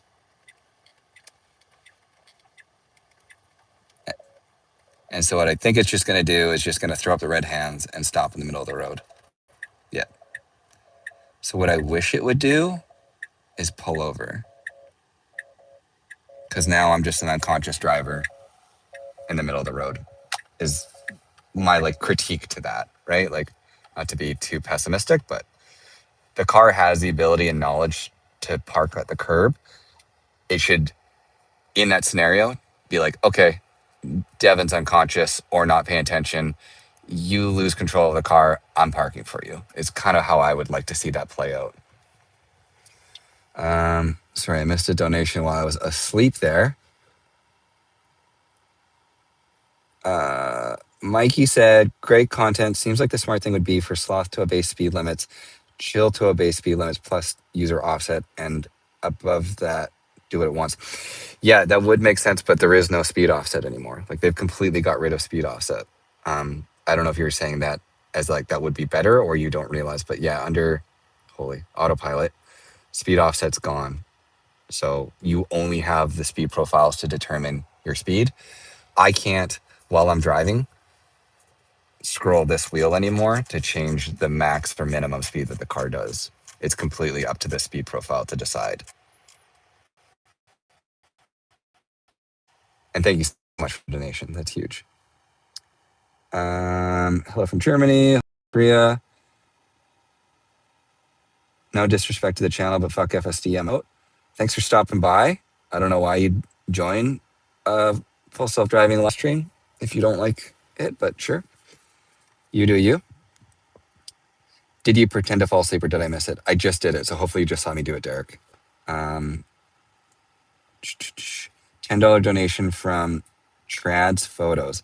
Earlier you mentioned if honest is negative, then that's what it is. Love your videos. Thank you so much. I appreciate hearing that from people because, like I said, it is tough to be critical because I feel like some fans hate me for that and think that I'm being like rude. It's all love with Tesla. Like I wouldn't be driving this car at 5 in the morning if I wasn't like an avid Tesla and full self-driving fan. And everything negative that I say is just in the hopes that they fix it. I think the software is incredible, and I have full faith that these little quirks that we're running into, they'll be able to fix. Yeah, it could pull over. Strike clean equals 3.5 days. Did it say that? I think it's half the time. Yeah, I think your strikes go away in half the time that it used to. Um, Sorry, I'm just scrolling quickly because I'm gonna. Sean, I'm a little disappointed in FSD version 14, especially since it's been almost a year since 13. What about you? Um, I'll just drive while I talk about that. I don't know. People have been asking me that, and it's like really hard to like give a proper answer. Like, by the way, we're navigating, and I have it set in standard. Oh, see, full self-driving hands-free mode is off. I don't know why. I have it going to park in a parking lot in standard mode, and I have that chosen. Uh, yeah, I mean, after a year, it's not perfect. Is like perhaps a little bit discouraging, but also I didn't expect it to be perfect on the first version. I pretend to know nothing about how complicated what Tesla AI is doing. I think solving autonomy isn't this like super easy thing for a company to do. Otherwise, everybody would have done it. Like even Waymo and everybody else who have like all the extra sensors and lidars and have pre-mapped whatever. We're stopping for no. Oh, there's a car. Wow. Don't listen to me, car. You're doing better than I am.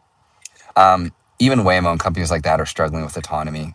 So Tesla's approach is like harder, and they're still doing an incredible job. So yeah, it's been almost a year, and yeah, it's not perfect, but they've added a ton of features, and it feels really really good, and it just needs refinement. So all this destination stuff is really great to see, and it adds a lot to the software.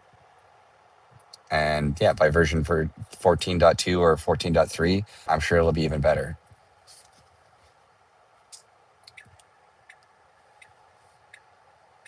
I'm not even sure that this golf course is going to be open. Like, why would it have someone behind us? But okay, this gate is closed. I wonder what it's going to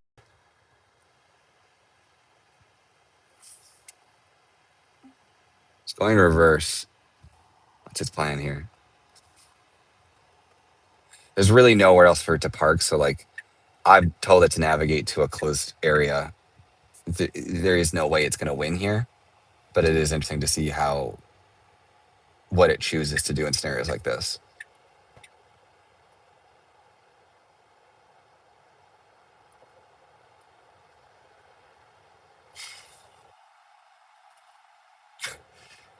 It's a huge reroute that it's doing. I don't think I'm going to let it do it. So what it's going to do, and it's done this a bunch of times, it honestly would probably get stuck in an infinite loop here. It's going to do this whole like 7-minute reroute, which like I think is the best way to do it. We just happen to be in a really weird area where there isn't a lot of places to turn around, but it would get here and it would hit the same spot and then do the same thing and then do the same thing. So, um, yeah, any chance you can try summon? I don't think I can with you guys on live stream though, unless I misunderstand how.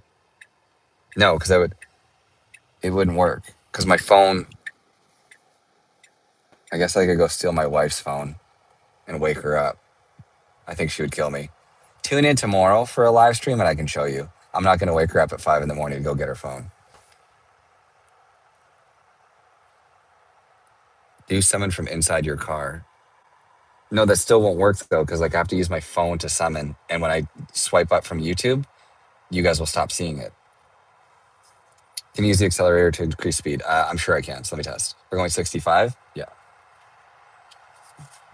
Yeah. So I just put it to 90.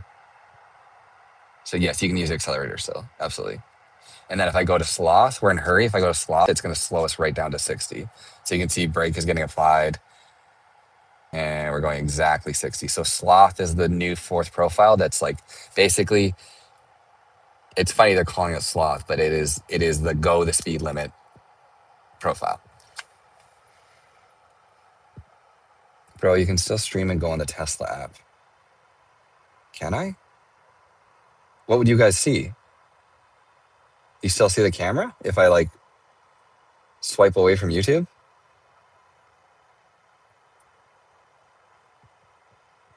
I'm just going to end this trip and then park here. See what happens.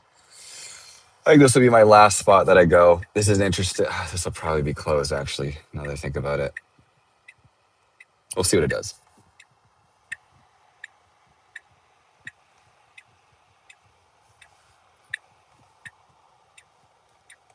Overall, I guess while we're driving, I'll give my like final impressions. The car driving feels great.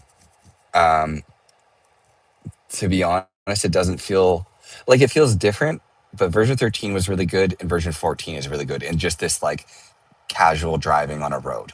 So incredible job. Like this is impressive in any other breath other than the fact that we're just comparing against the existing version of FSD. So FSD version 14's like regular driving is really good. It does have a different flair to it, like a different personality.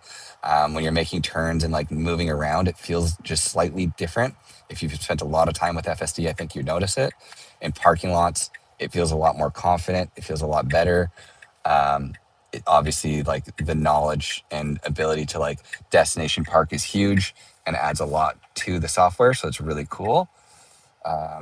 As for like issues I've noticed, it's just struggled with phantom braking.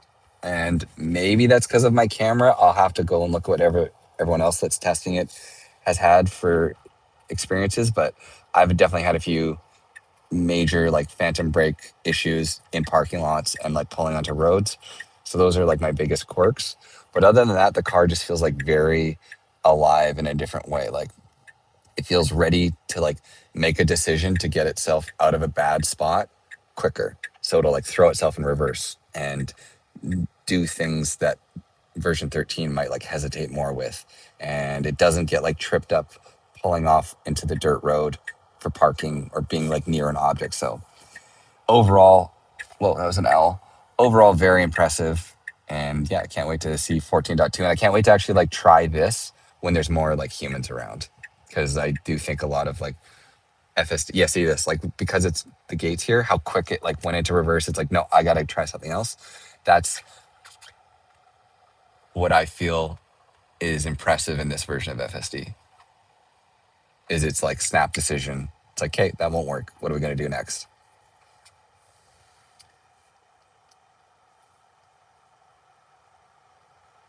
And yeah, this is my again my only like gripe. This is like the only like funny quirk that's come out of it are these like infinite loops that keep happening where if it fails at a parking spot, it will just keep trying.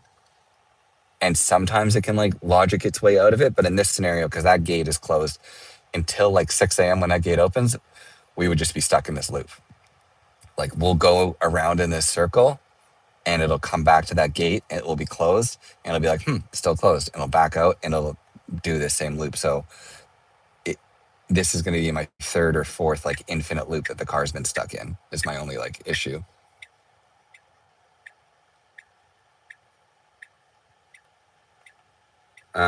Okay. I'm probably about to get off and go to bed. I really appreciate all of you guys. Thank you so much for stopping by. Subscribe if you don't mind. I'm going to try and go live again soon, even tomorrow possibly. I'll also definitely like make polished content where there's like the cameras are cleaner and easier to see and there's like another camera. So like if you look at my channel, you can see kind of the content that I do make generally. This is more like rushed and sloppy because it was like a 12:30 a.m. drop and I just wanted to get something out for you guys to see. But yeah, I appreciate all the love and support. You guys are great. And girls, you people are great. Um, yeah, that's gonna be it for me. I'll wait 2 minutes. I'll see what happens here. When it fails the gate, I'm gonna take over. But just so you can see the infinite loop once. Thanks. Thank you guys all. It's really cool also how many of you, it makes sense because it's 5 in the morning, aren't from North America. Like it's cool to see like people from Korea, Australia, Czech Republic, everywhere but North America watching was neat at first. You guys are all really cool. And I hope a version goes wide soon. Like I don't think 14.1 will go wide. My thought is 14.1 won't go any wider than what it is right now. 14.2 will go to the same like group of us. and hopefully have that layer of polish that I'm saying this is lacking. And then if it does, maybe 14.2 goes wide, or 14.3 will have like a couple more little tweaks, and that's the thing that goes like fully wide. So just to give realistic expectations, expect, I wouldn't be refreshing your app for this update if I were you. I could be way wrong. Could be coming out tomorrow though, but yeah. So anyways, this is the infinite loop. You can see we're here. Gate's still closed. It's gonna go in reverse. I'm just stopping it. So yeah. Ciao guys. Yeah, I'm in BC. I'm in Vancouver, British Columbia. Technically Langley, but yeah. And just to give you a close up of, let me just move forward. Close up of the release notes before I get off here, in case you want to see them. Oh my God, what are the odds? The like park rangers behind me? Hold on. One sec. One sec. One sec. The person is coming to open the gate, I think.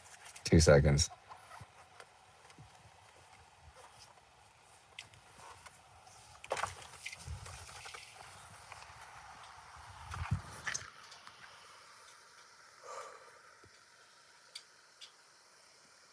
Hello? Oh, Jesus, you passed me. Sorry. That was weird timing. I just pulled in here to pull out, but that. Oh, I was waiting for you to pull out, and I thought, okay, he's parking and going. No, I meant I'm about to go home. I was testing something, and then the serendipitous timing of you pulling in behind me. I saw your reverse lights go on. Yeah, my bad. Sorry. Okay. No, sorry. Have a great day. All right. Take care. Okay. Well, that was funny. The guy's here. Okay, I'm gone. Bye, guys. I don't even know how to end this thing because I rarely live stream.